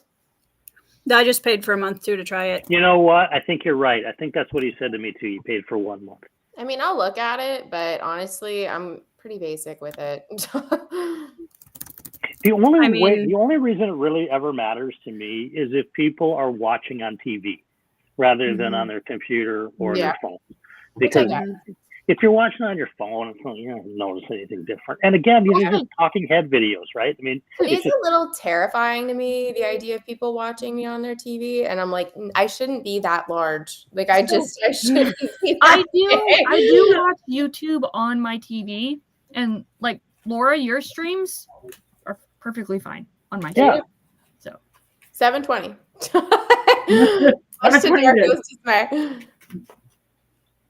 But it'll all work out. Gail, you're gonna send me into a crisis. Tori looked all geared up to go. It went really quiet right after I took a huge bite of food. So. That's funny. Yeah. Interesting.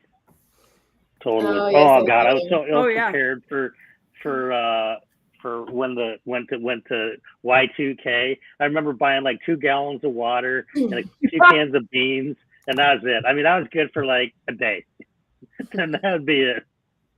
I'm like the worst survival expert ever. I have an ex-girlfriend of mine who like has a bunker and she like grows her own food in a greenhouse and total survivalist out in Wisconsin. And yeah, is that the one I sound like? Yes, as a matter of fact. Yes, Jennifer. I'm Jennifer. Shout out, Jennifer. So there, you've got that in common too. So that's good. I still remember getting my new camera end of 2022 that I use now, and looking at my face in the editing software and being like, does anybody really need to see my skin this clearly? I don't know. That's weird. Not sure about that. So weird. Yeah. Yep. For real. That was so weird. It became really weird when I was talking to adults a few years ago who like are born post 90s. That's weird. Yeah. That's Yeah. Are really they weird. even adults then? Yeah. Let's be honest. Yeah, I mean, mean, they'd be like 20 in their My early niece 20s is now. 24. Yeah. She's Yeah. born in 2001. We Let just me went live back. in my own little world of delusions, okay? We just Wow. went back to our alma mater for a fall festival in September. And I remember thinking when we left college, like, I can't imagine ever looking at college students and thinking they look like they all look like adults, right? Right. Yeah. We went back in September and I'm looking around at all of these college students and I'm like, either you guys are lying about your age to get into college or I'm actually old. Like, Yeah. and I'm only okay with one of these options. I had a mini crisis almost every day at work before I left OB because I was seeing birth dates every day. And then you start seeing pregnant women who have a birth date of 2002. And I'm like, Yeah. I'm sorry. Yeah. Like, you're not Sorry, old enough to be having babies, man. You're a child. This is not okay. I drove by a university yesterday from an appointment and I saw this guy on the side of the road, and this is a true story. I thought he was a kid. And I was like, oh my God, like, why is this kid all by himself? And then as I drove by, I was like, that is an adult. Like, he just looks so young. I was like, oh, what is happening? This is horrifying. Yeah. Well, and it's weird because I see like early 20s kids now and they're like, oh, like my cousin, he's 24 now. And he's like, I have like, I could never be a parent right now. That's just wild. And I'm like, yeah, I can see that. And then I realized that I had been a parent for 3 years at age 24. And that also, looking back, kind of terrifies me a little bit. Yeah. I was watching, it must have been the weather or something. This was last week. And the guy says, and this pattern hasn't happened since the year 1998. What? And I was like, what? And that's when you go out and buy a graveyard plot. 1998? Are you like trying to make everybody, That's over just 25 feel old? That's just rude at that point. That's horrible. It is rude. I It's should like- have said a There's so comment. many times online where you have to like put in your birthday for things now, and you're sitting there and you're Scrolling. like scrolling, Yeah. trying I to don't like find it. Not a fan. That is so funny. No, I know. And my son was born in 2012, and he's 12 now. And every time I give my kids birthdays, even now, I'm like, it's just at some point these are going to be people who are grown adults with lives of their own, and they were born in like 2015. Like that's just mind blowing to me. I always like to poke fun at Josh because he's 8 years older than I am. I'm like, could be worse. But yeah, I'll get there eventually. Well, there's another thing you have in common, Laura, because that girl was 8 years younger than me as well. There you go. Parallel Weird. lives. But you have nothing in common with the more recent one, so that's okay. That's I think every single conversation that Casey and I have, which is at least once a week, we pause and we're like, we are the same person, actually. And that's kind of weird.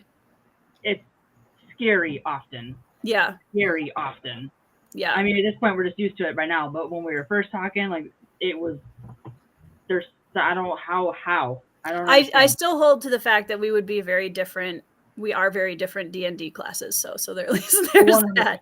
I mean, the biggest difference is you're an extrovert and I'm very much an introvert. But other than that, we're the same exact person. And it's weird. I collect introvert friends. Mm-hmm. Yeah. I'm hugely introverted. I can tell. Yeah. I'm so Brian, glad you're you the decided poster to show child up. for- Aren't I though? I mean, Yeah. yes. Thank When God I think for of you two introverted people, I think Brian Pell. Yep. I'm so glad you joined us on screen and, trying to get more comfortable Trying to talking. get about more it. comfortable, Next time I'm coming with the blonde mullet, then you'll really have No. a program. Have people here done their Enneagram tests? Because I'm always so interested if people do that and like what those come out as. Is that the INFJ stuff, or is that the numbers one? Numbers 1 That's through the 9. number one. So I'm Numbers. 9 and 1. Okay. How do you? What is that one called? Enneagram. Enneagram. I Yeah. haven't done It's spelled really stupidly. ENNEAGRAM, I believe. Oh yeah. I just keep wanting to pronounce it as enemagram, and I'm like, that's not right. Yeah, I'm whatever the challenger is. 8. That's me. It was the that's reason I Josh. remember that is because I was at a conference pre-COVID. I think it was like 2019 or something, and there was the guy who like started the Enneagram company and all that had come up and did the basic overview with everybody at the conference. And what I remember very vividly is when he got to 8, and I had heard all the ones up to this, and I was like, nope, that's not me. Nope, that's not me. That's not me. And then he gets to 8, and he's like, number 8 is the challengers. These are the people that nobody likes. And I was like, wow, what a great opener. And then he started describing what the challenger was, and I was like, thanks for that. Thanks for that. Can you highlight Darko's comment? I'm the 8 and 2, I think. So this can't actually be the case. The way that it works is that you are one definitive number, and then they have something called wings, in that your secondary personality traits can only lean into the numbers directly next to it. So if you were an 8, it would be an 8 wing 9 or an 8 wing 7. So, or you would be a 2 wing 1 or a 2 wing 3. Love K Fox's comment here. Whichever number is likely to forget. 7. 7s. Oh my God. I just answered. Okay. So I'm doing this, and I thought I answered all the questions. I'm on page 1 of 11. Yeah, they're long. I was like, I'll quick do this and I'll come back with my number, but I know, I'm doing it too. They're long. Do it quick. I will say though, Tori, mine's 4, and like we get the worst rap. It says dramatic, and like that is the number one thing that they're like overly dramatic and depressive. They're like, oh yeah, what's his face? Oh my God, Van Gogh. They're like, people like Van Gogh. That's who are 4s. Good luck. And you're like, great. Cool. Thanks for the vote of confidence. Yeah, it was interesting. Creative, likely to be dark, and suicidal. So it's just like, thanks for that. Yeah, my mom is a leadership and behavioral coach, and she uses the DISC behavioral analysis, which is like way more simple to explain and has way more infinite options. So that's the one that I typically go with. But like, I have taken all of them, everything. I'm an ENFP for anybody that cares. I am an ENTJ, I think. Yeah, I've taken it. I'm like, the one time I took it, I was an INFJ, and the next time I took it, I was an INFT. Yeah, I'm ENTJ. Which I'm surprised that's not yours, Tori, because that's kind of in line with 8s. So I'm an ENFP. Yeah. Yeah. And I've taken it. It was actually funny because in college I took it and I was an INFP. And part of that, as I've learned, is like as I started going through therapy and regaining my original self, which was not an introvert. Then all of a sudden I take it again and it's like ENFP. And I was like, that checks out. I think it's interesting too, though, how we can kind of wax and wane through phases where we might vacillate between the two, because I think a lot of us who were normally extroverted people, like during COVID, I did okay, where I was like, I'm kind of okay to just kind of veg at home and not venture out all that much. But I think more people are probably ambiverts than they realize. Yeah. So, yeah. Yeah. COVID was awful in terms of social. I was like, I don't mind. It actually helped having the channel and getting into a community and that kind of stuff, because I'm the type of person where I can have a 4-hour phone conversation with one friend, and then immediately when I hang up, I'm like, all right, who else can I talk to? Yeah. Right. I don't need to recharge after that. I think it's different for me. If I can do it not in person. Like if I have someone in front of me for 4 hours and then they leave, I will need to recharge before the next person comes in. But if it's like this, I can do this for 4 hours, hang up, and immediately jump into the next one. I think it's having the physical proximity of like being in my space where I'm like, okay, I have to be monitoring like how I hold myself in addition to engaging. As I just yesterday was the last day of a week-long in-person work summit. Oh, poor Evie. Everyone was lamenting, like, how did we go into the office 5 days a week? This is exhausting. Yeah. That's impressive. That's very cool. My husband's also very much an introvert, so I get it. Yeah. All right. Do you guys want to do another sprint? I'm going to hop off, but thanks for having me. Sounds good. Yeah. Thanks for joining in. Have a good night, everybody. Brian, we'll be curious to see what you get for your Enneagram. Same with you. I'm like on page 8, so I'm 50% through. Stay tuned. Yeah. Stay tuned All right, everybody. After the break. Yeah. Bye. All right, what time are we going to read till? Do another 45 minutes-ish. Go to 50. Yeah. Does that work? Are you going to be a pumpkin by then, or? No, I'm good. Okay. It's Friday, so. Yay.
Hello, everybody.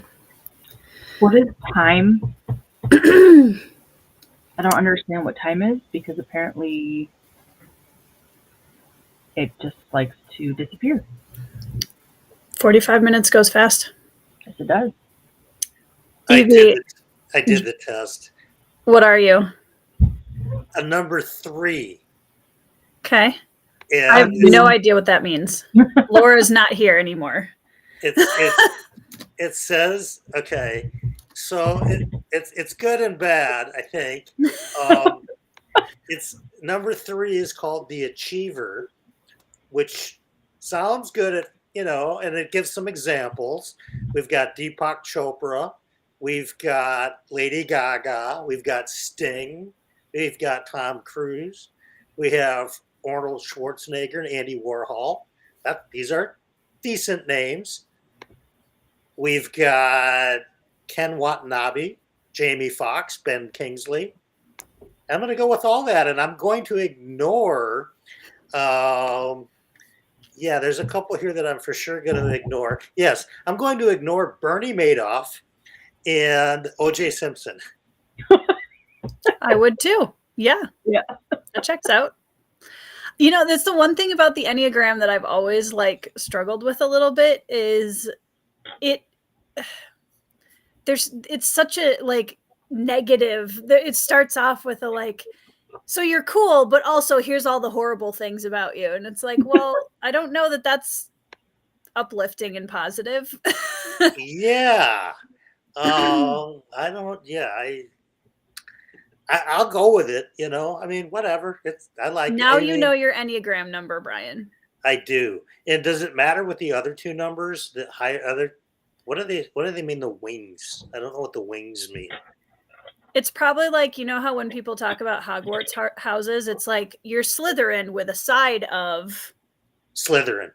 Right. Well, for us, yeah. Yes.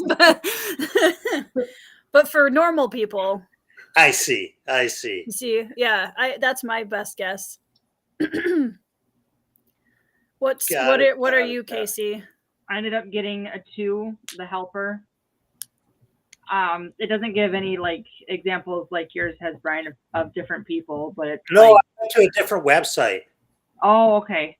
I went to EnneagramInstitute.com, and then you just type on which number you are, or just if you just type that, it'll give you all the people and all of that stuff. Or if it doesn't, just type in Enneagram type 2, and a bunch of websites will come up. Oh yeah, there you go. See, Evie is like the admin of the year. I told you. She's on top of it. I am somewhat, I knew this already about me. Generous, supportive, and caring. Have a drive to make the people around them feel loved and comfortable. But sometimes we don't place very good boundaries for ourselves. Basically means people walk all over us sometimes because we like to help a little too much. Evie, I think George looks entirely too comfortable. He's just chilling. This is why I'm trying not to talk. If I talk, he's gonna move. Yeah. Maybe this winter I'll finally take the plunge and get a cat. We'll see. Brian, you're a Join the booktuber. ring. You have to have a cat. Well, it's I have a friend of mine, and she's adopted and rescued dozens of animals over the years. And she's just like, Brian, if you do this, you have to get a bonded pair of cats because it's just you alone in the house. And they're going to want some company from time to time besides just you. Mm-hmm. So that's Zayden's alone in the house with just me, and he's usually good. Zayden's also a sociopath. Good. Yeah. He is. That's true. That's very true. Would he tolerate other cats? He actually has never been alone before in his whole life. My oldest passed away last year, so this is his first year that he's ever been alone in 15 years. He grew up with 2 other cats and a dog. So. Oh, okay. Yeah. We'll see.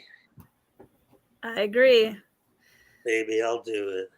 Because you know, there's something really special about having tails walk across your screen as you're For filming, sure. and yeah, Oh, great for time. sure. And if I could get like a cat-sized mullet to put on for Rick Thunder segments, it'd like be the greatest thing ever. You know, I have no excuse. The Humane Society is literally 4 minutes from my house. Mm-hmm. It's a sign. It's a sign. It's just right over there. I mean, or And you could just go wandering around the neighborhood at 11 o'clock at night and just wait for the cat distribution system to choose you, and there you go. Oh, I like that idea. Mhm. The wand is the wizard. Okay. Yep. Yeah. It's bound to hit you. I mean, if you're really wanting a cat, the distribution system is bound to hit you at some point. If I don't wear my glasses, I may end up with a squirrel in the house. So Casey, do we get to know what you've been working on?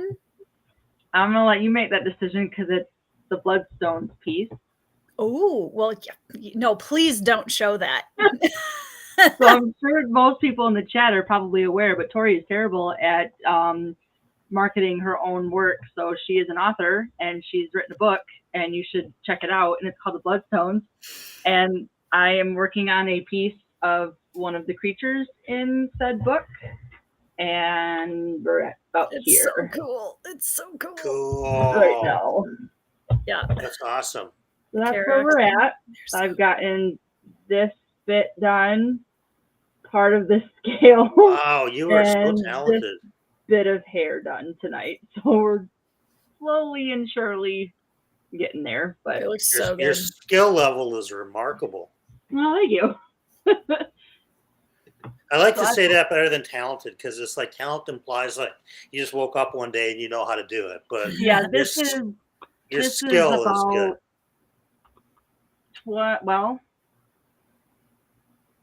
This is about 20 years worth of Right. practice, Getting better, and school, improving. and Right. all that good stuff. So if Yeah. anybody's interested, read the Bloodstones. It's on my shelves. I love it. I Yep. 5-starred it, and I don't 5-star anything. Thanks, Brian. You're welcome. But it was legit. Like I was trying to make a point. Like when I was talking about the book, going, I'm not just doing this because Tori's my friend. Right. If I wasn't totally into it, I'd probably just leave it unrated, and let people just assume what they will. But no, it's awesome. Super glad. I don't just get inspiration to draw fantasy book creatures just from any fantasy book.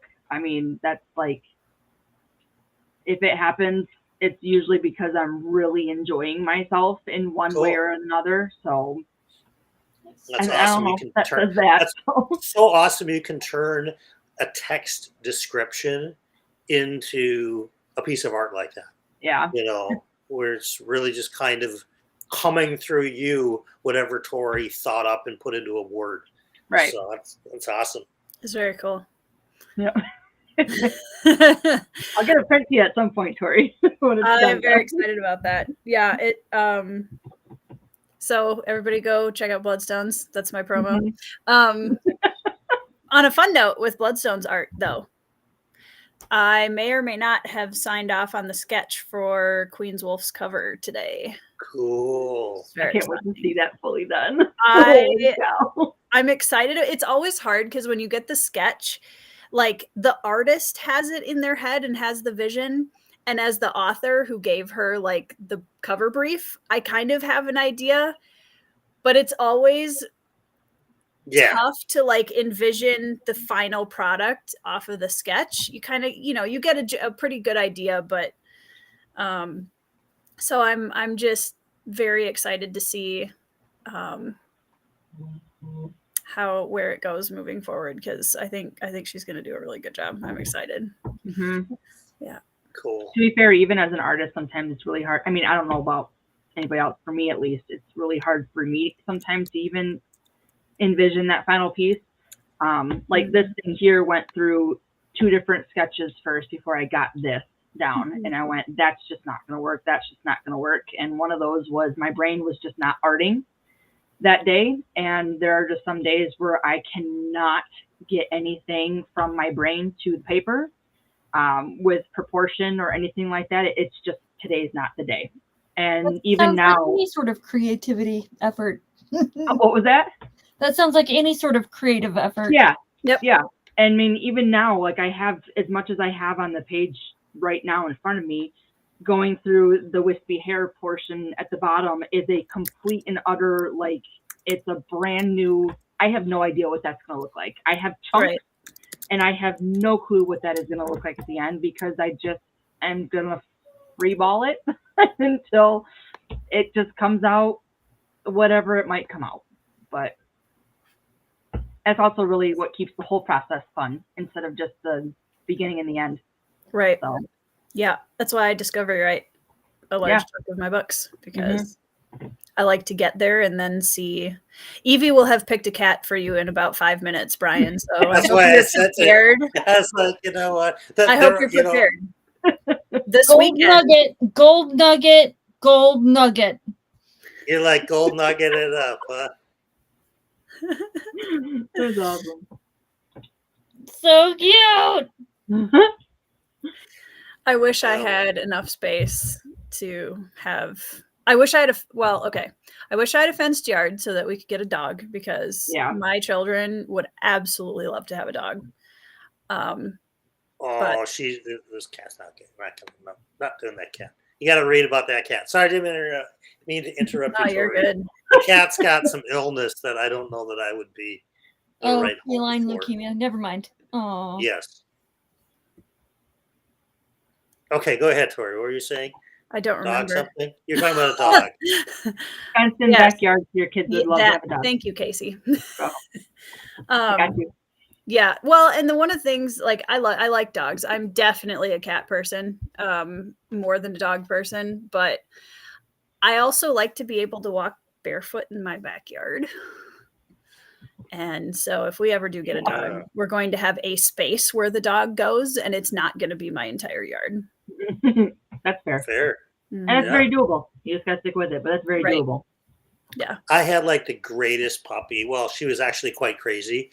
That I adopted like 6 or 7 years ago, and I only had her for like a few months because it was so high maintenance, and I was at the club all the time, and I was like, I was getting home going, this poor puppy is like, this isn't working because I just felt like, oh, you know, I put her in her thing with her toys and she's good. And something would happen at the club and I would be gone forever. And I'd be like, oh my God, what do I do? I got to let the dog out and blah, blah, blah. And finally I was just like, nope, I got to not do this. Yeah. Oh, it was so sad. She was so cute. George looks, very stressed at the moment. Seriously, I want all his problems in life. Oh my God. I wish I could lay and sleep that hard. My goodness. It genuinely is a miracle that she's still laying here. Usually, as soon as like I start talking, people start talking on stream, she's like, I'm out, I'm done. Y'all suck. She's so I love fluffy cats so much. My sister's got a 2-year-old ragdoll cat, which is like all white and like mega fluff. Yeah. Love ragdolls. And ragdolls have no bones. So that's 0 bones. They're extra liquidy in their cat form. Yes. But it's really weird because my sister also has a golden retriever who is like super friendly, like could easily be like, you know, it's like a service dog because she just gets along with everybody. She's always happy. But when the dog's out of the house or when the dog's at the groomer or when the dog is maybe on a trip with my sister's husband, all of a sudden my sister's cat is so much more lap cat and all over her. But I think that like the over stimulation of this really hyper golden retriever freaks her out a bit, and she's just off on her own, areas high up. Yeah. Wizard's here. Hi, Wizard. You talked to Ben all day today. Why are you just... I guess I'm the second best over here. Sheesh. At least you're not O.J. Simpson. We all know. We all know, Andrew.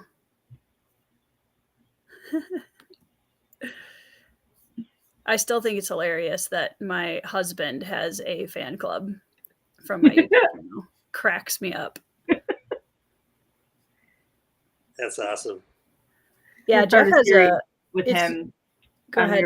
your channel. Start a series of some sort of videos with him, quizzes or something. Well, we need to do I've been asking him to do another rating the first lines of fantasy books Mhm. videos, because we did Ooh, that yeah. one a while back and that was really fun. And then I also would love to do a husband and wife discussion of Senlin with him, There you That would go. be cool. Yep. especially because he and Senlin have a lot of similarities. Ooh, you're gonna rope him into figuring that out live. Well, I he love it. figured it out already. Oh, cool. I think I was like 10 or 15 pages into the book, and I put it down and I looked at him and I was like, I know why you like this book so much. It's so funny. Yeah.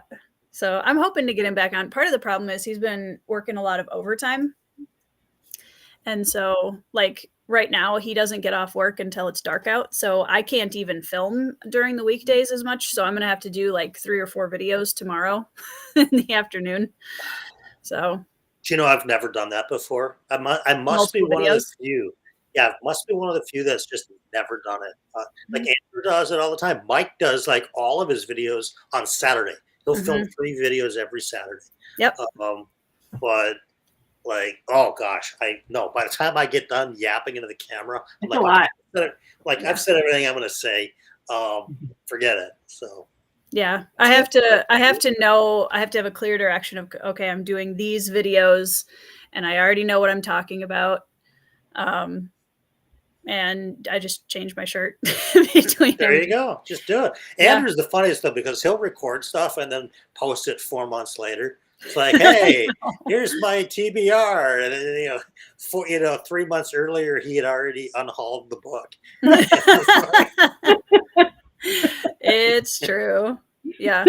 I am not that disciplined. Like right now, I have nothing filmed for next week. I know what I'm going to film for next week, but I did make a list. You guys will be proud of me. I actually sat down and I actually made a list of the videos that I want to do in November and December, which is way more planning than I normally do. I was like, really all good. right, it's the end of the year. October through January is really like peak time for videos in terms of building a channel and all that kind of stuff. So I sat down and kind of wrote out like, here's the videos I want to do. True. See? Just deleted a video because the video was so out of date. Should have posted it, Andrew. Okay, is it just me? And I know a couple other people like this, but I'm trying really hard to get into YouTube Shorts. I'm trying really hard to get over the hurdle of YouTube Shorts because I'd like to do more of them. I love the idea of having 30 seconds and that's all I have to do and I just post it. But for some reason, being on a 3.5 hour live stream or filming a 30-minute video scares me 100 times less than 30 seconds. I don't know why. Couple things. So YouTube Shorts can now be 3 minutes. I saw that. So that might help reduce the anxiety of having to get everything out in whatever you're trying to do in less than a minute. I think those extra 2 minutes matter for doing that. I have just started doing reels and on Instagram, which I then send to my Facebook, which I'm putting subtitles on with my video editor. And what I'm doing is I'm just clipping them out of my existing videos. Yeah, I need to do so that. If you're feeling like you don't really want to make new shorts, you've got 5 years of content. That's true. I put up 3 reels last week that all came from one video I did last week. Yeah. Well, and I've been seeing that more often too, of people doing that exact thing, not just in the BookTube community, but in other communities as well. I've been seeing a lot of that. Yeah. I want to go back and clip through a few of the like author interviews and stuff that I've had, because I know like there were some fantastic writing advice moments in my interview with Steve Erickson that I want to clip out and do as shorts. And So yeah, that would be. Or make a compilation. Like I'm making a few different best of For Whom the Bell Tolls compilations. Some will, and they're going to be basically bouncing back and forth between everybody who's been on the channel. And Cool. a question and an answer is just some of the hand curated ones that I thought were excellent. Yeah. And then I'm going to do another compilation of all of everybody's One for the Roads. Cool. For Whom the Bell Tolls. So it'll be like the One for the Road's greatest hits from all the guests that came on. Love it. It might be like an hour and a half video. I have no idea, but I'm just trying to like go, what have I created already to reduce the amount of work that I have to do and still find new people to check out the channel.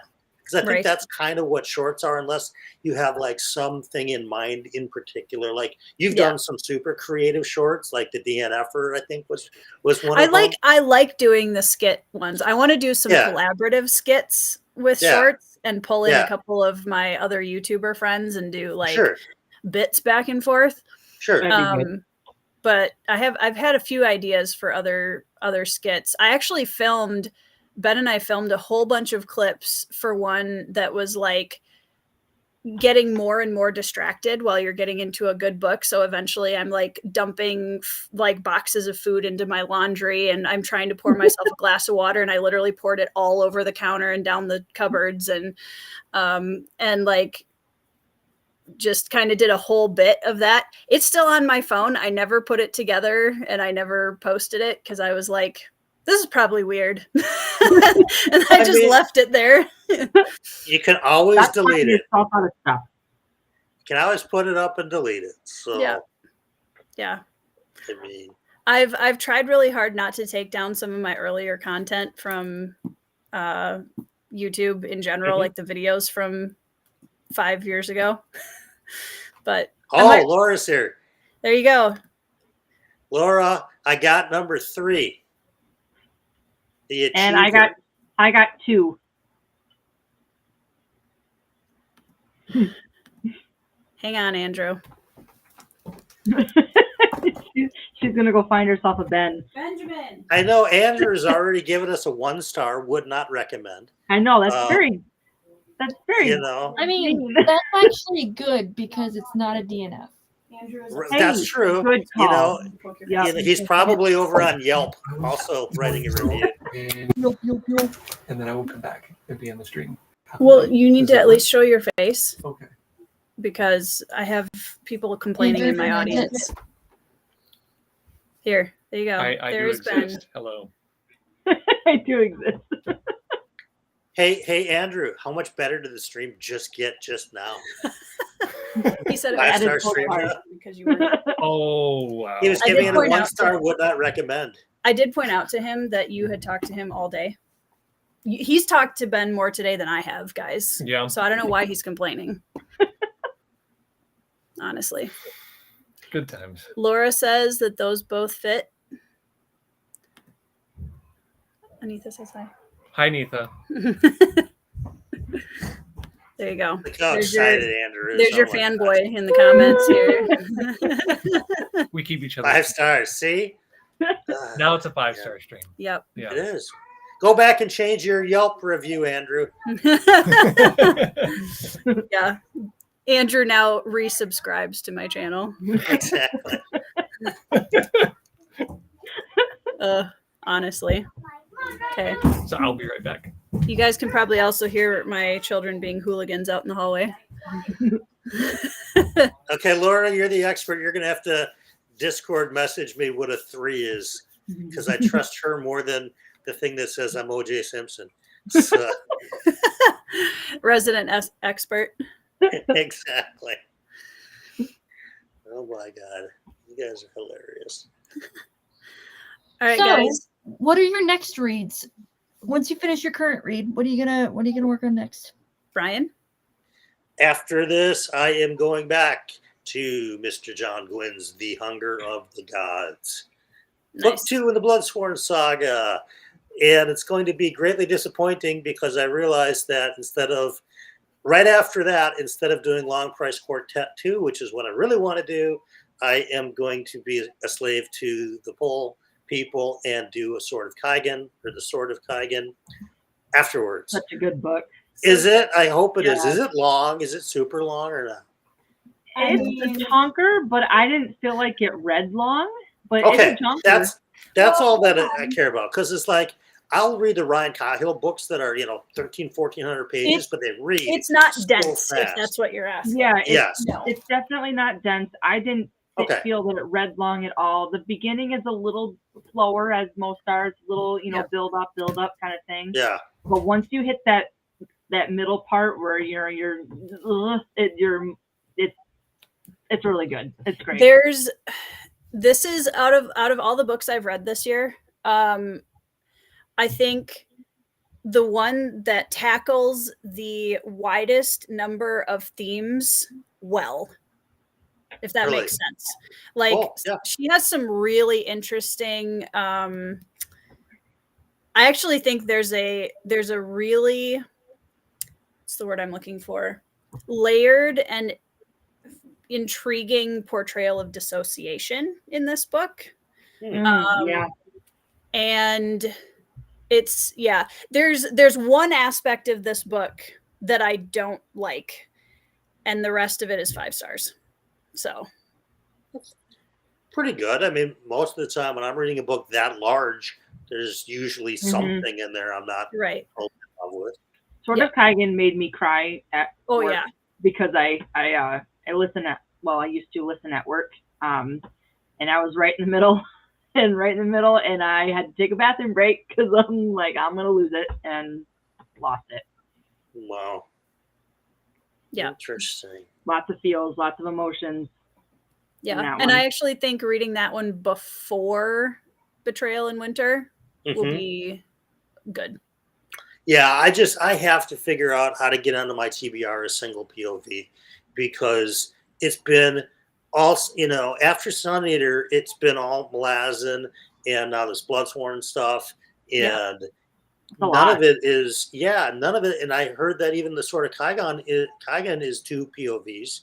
And then I'm going to get into Wind of Truth, and that's going to be however many POVs. Don't let the 2 POVs in Sword of Kaigen dissuade you, though. I think that's going to be much easier to handle than the other one. Yeah, it feels more. They're it's not not a single continents POV, apart. but it's not the same thing as reading like a big multi POV book at all.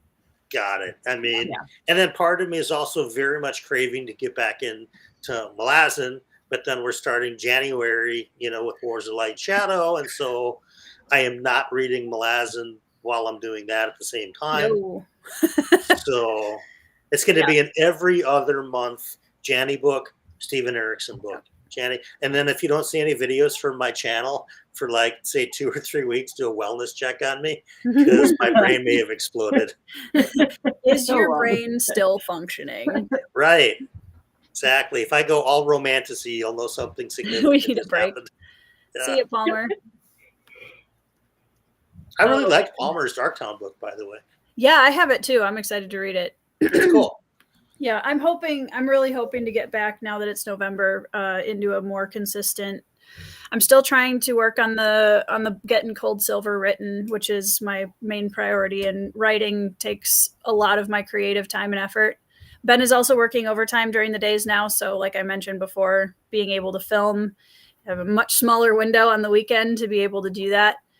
And yeah, it's been wild. And I had posted this, and it's more public now, but I'd taken a little bit of a break in October because my brother-in-law passed away quite suddenly in October by choice. And that kind of was a huge trying to get through all of that with Ben's side of the family. And so I've just been kind of slowly getting back in as I have the brain space for it, because it's been a year. It's been a year now. That's 2024 more than I'd like to say, and that when it's in immediate family like that,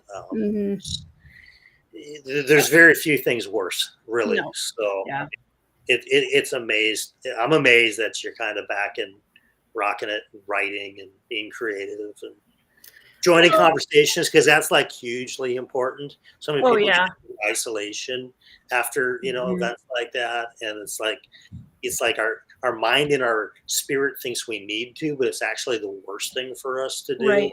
Yeah, I totally agree. Yeah, I'm definitely the type of person at this point. I'm old enough to have realized that isolation doesn't help me.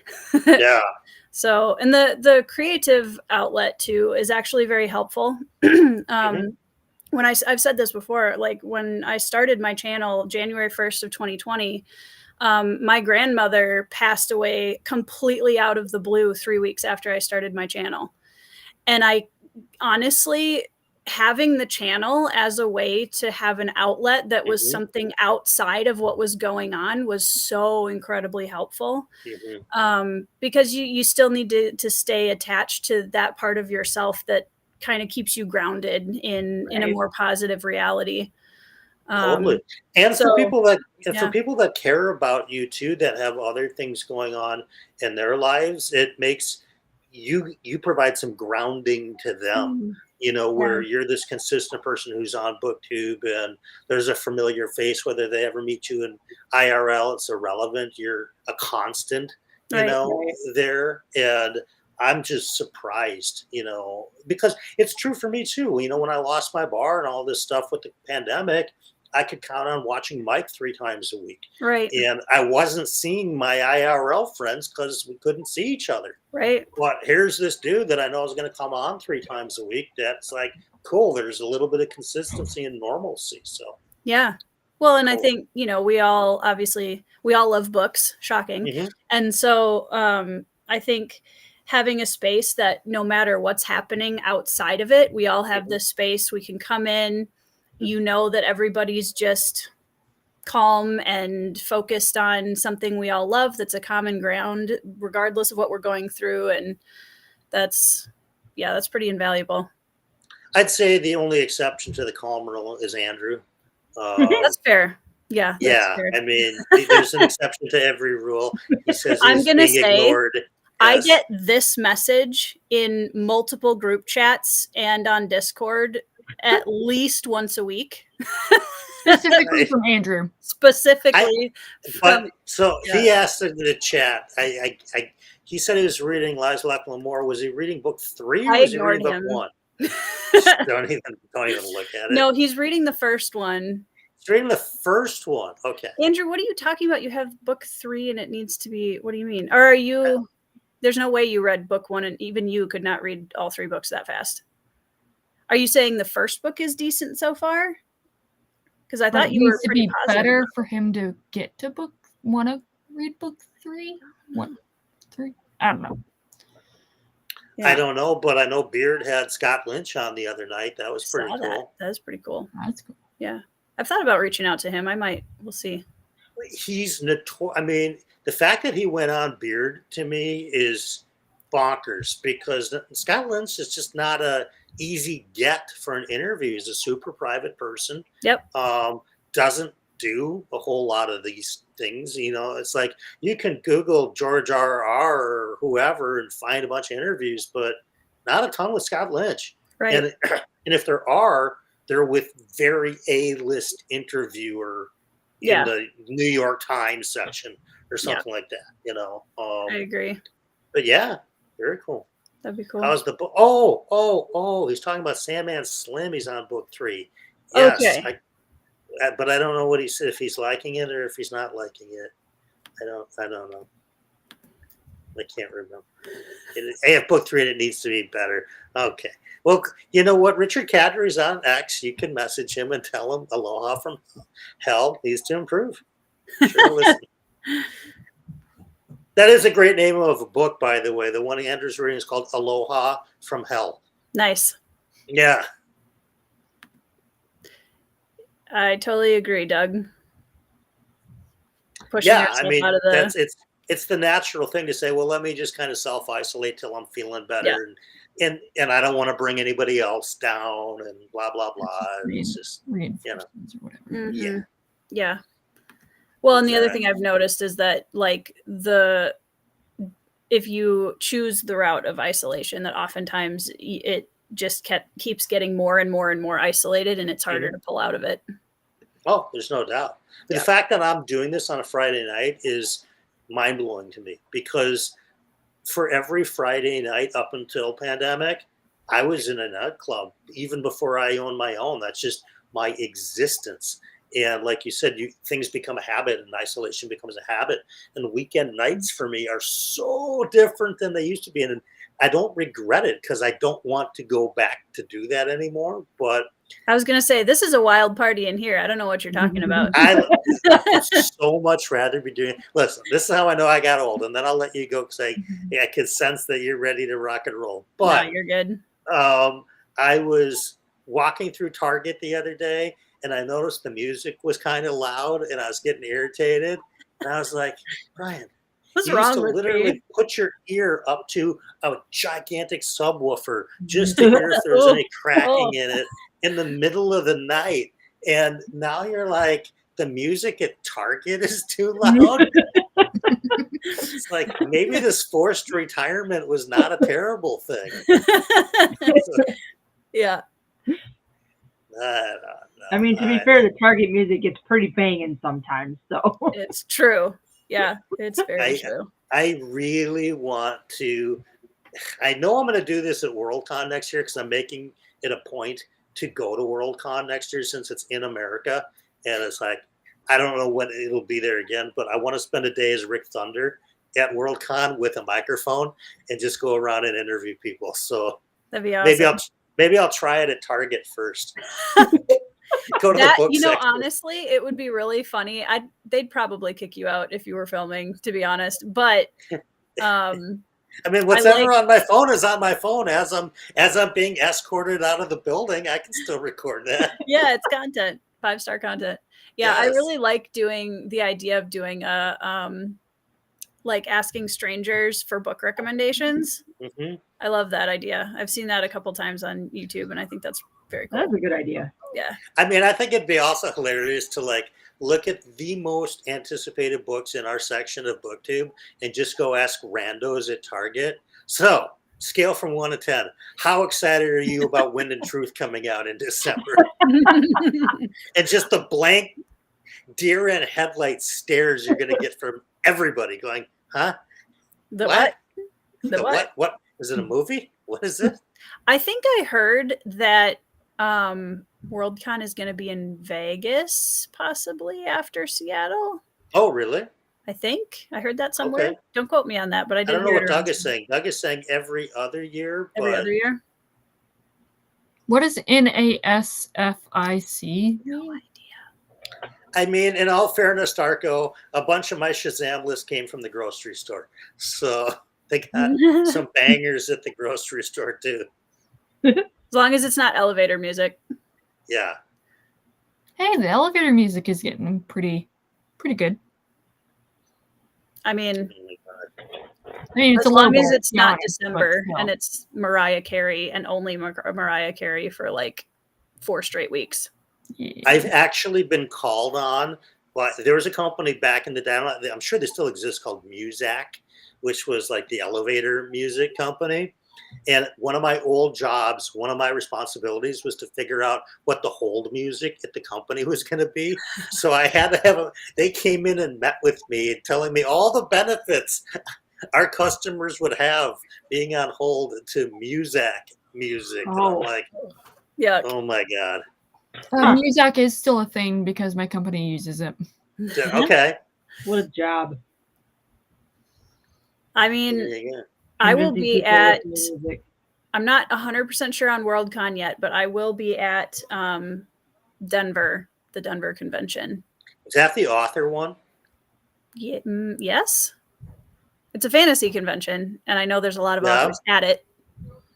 Well, I was on the Sound Booth Theater Live last night, and they were talking about something that's an author-based fantasy something, and I thought it was maybe in Denver. It might be DenverCon, yeah. I like Matt Denneman from Dungeon Crawler Carl was going to be there, and blah, blah, blah, but that'd be cool. I'm, at this point, planning on having a booth there, so.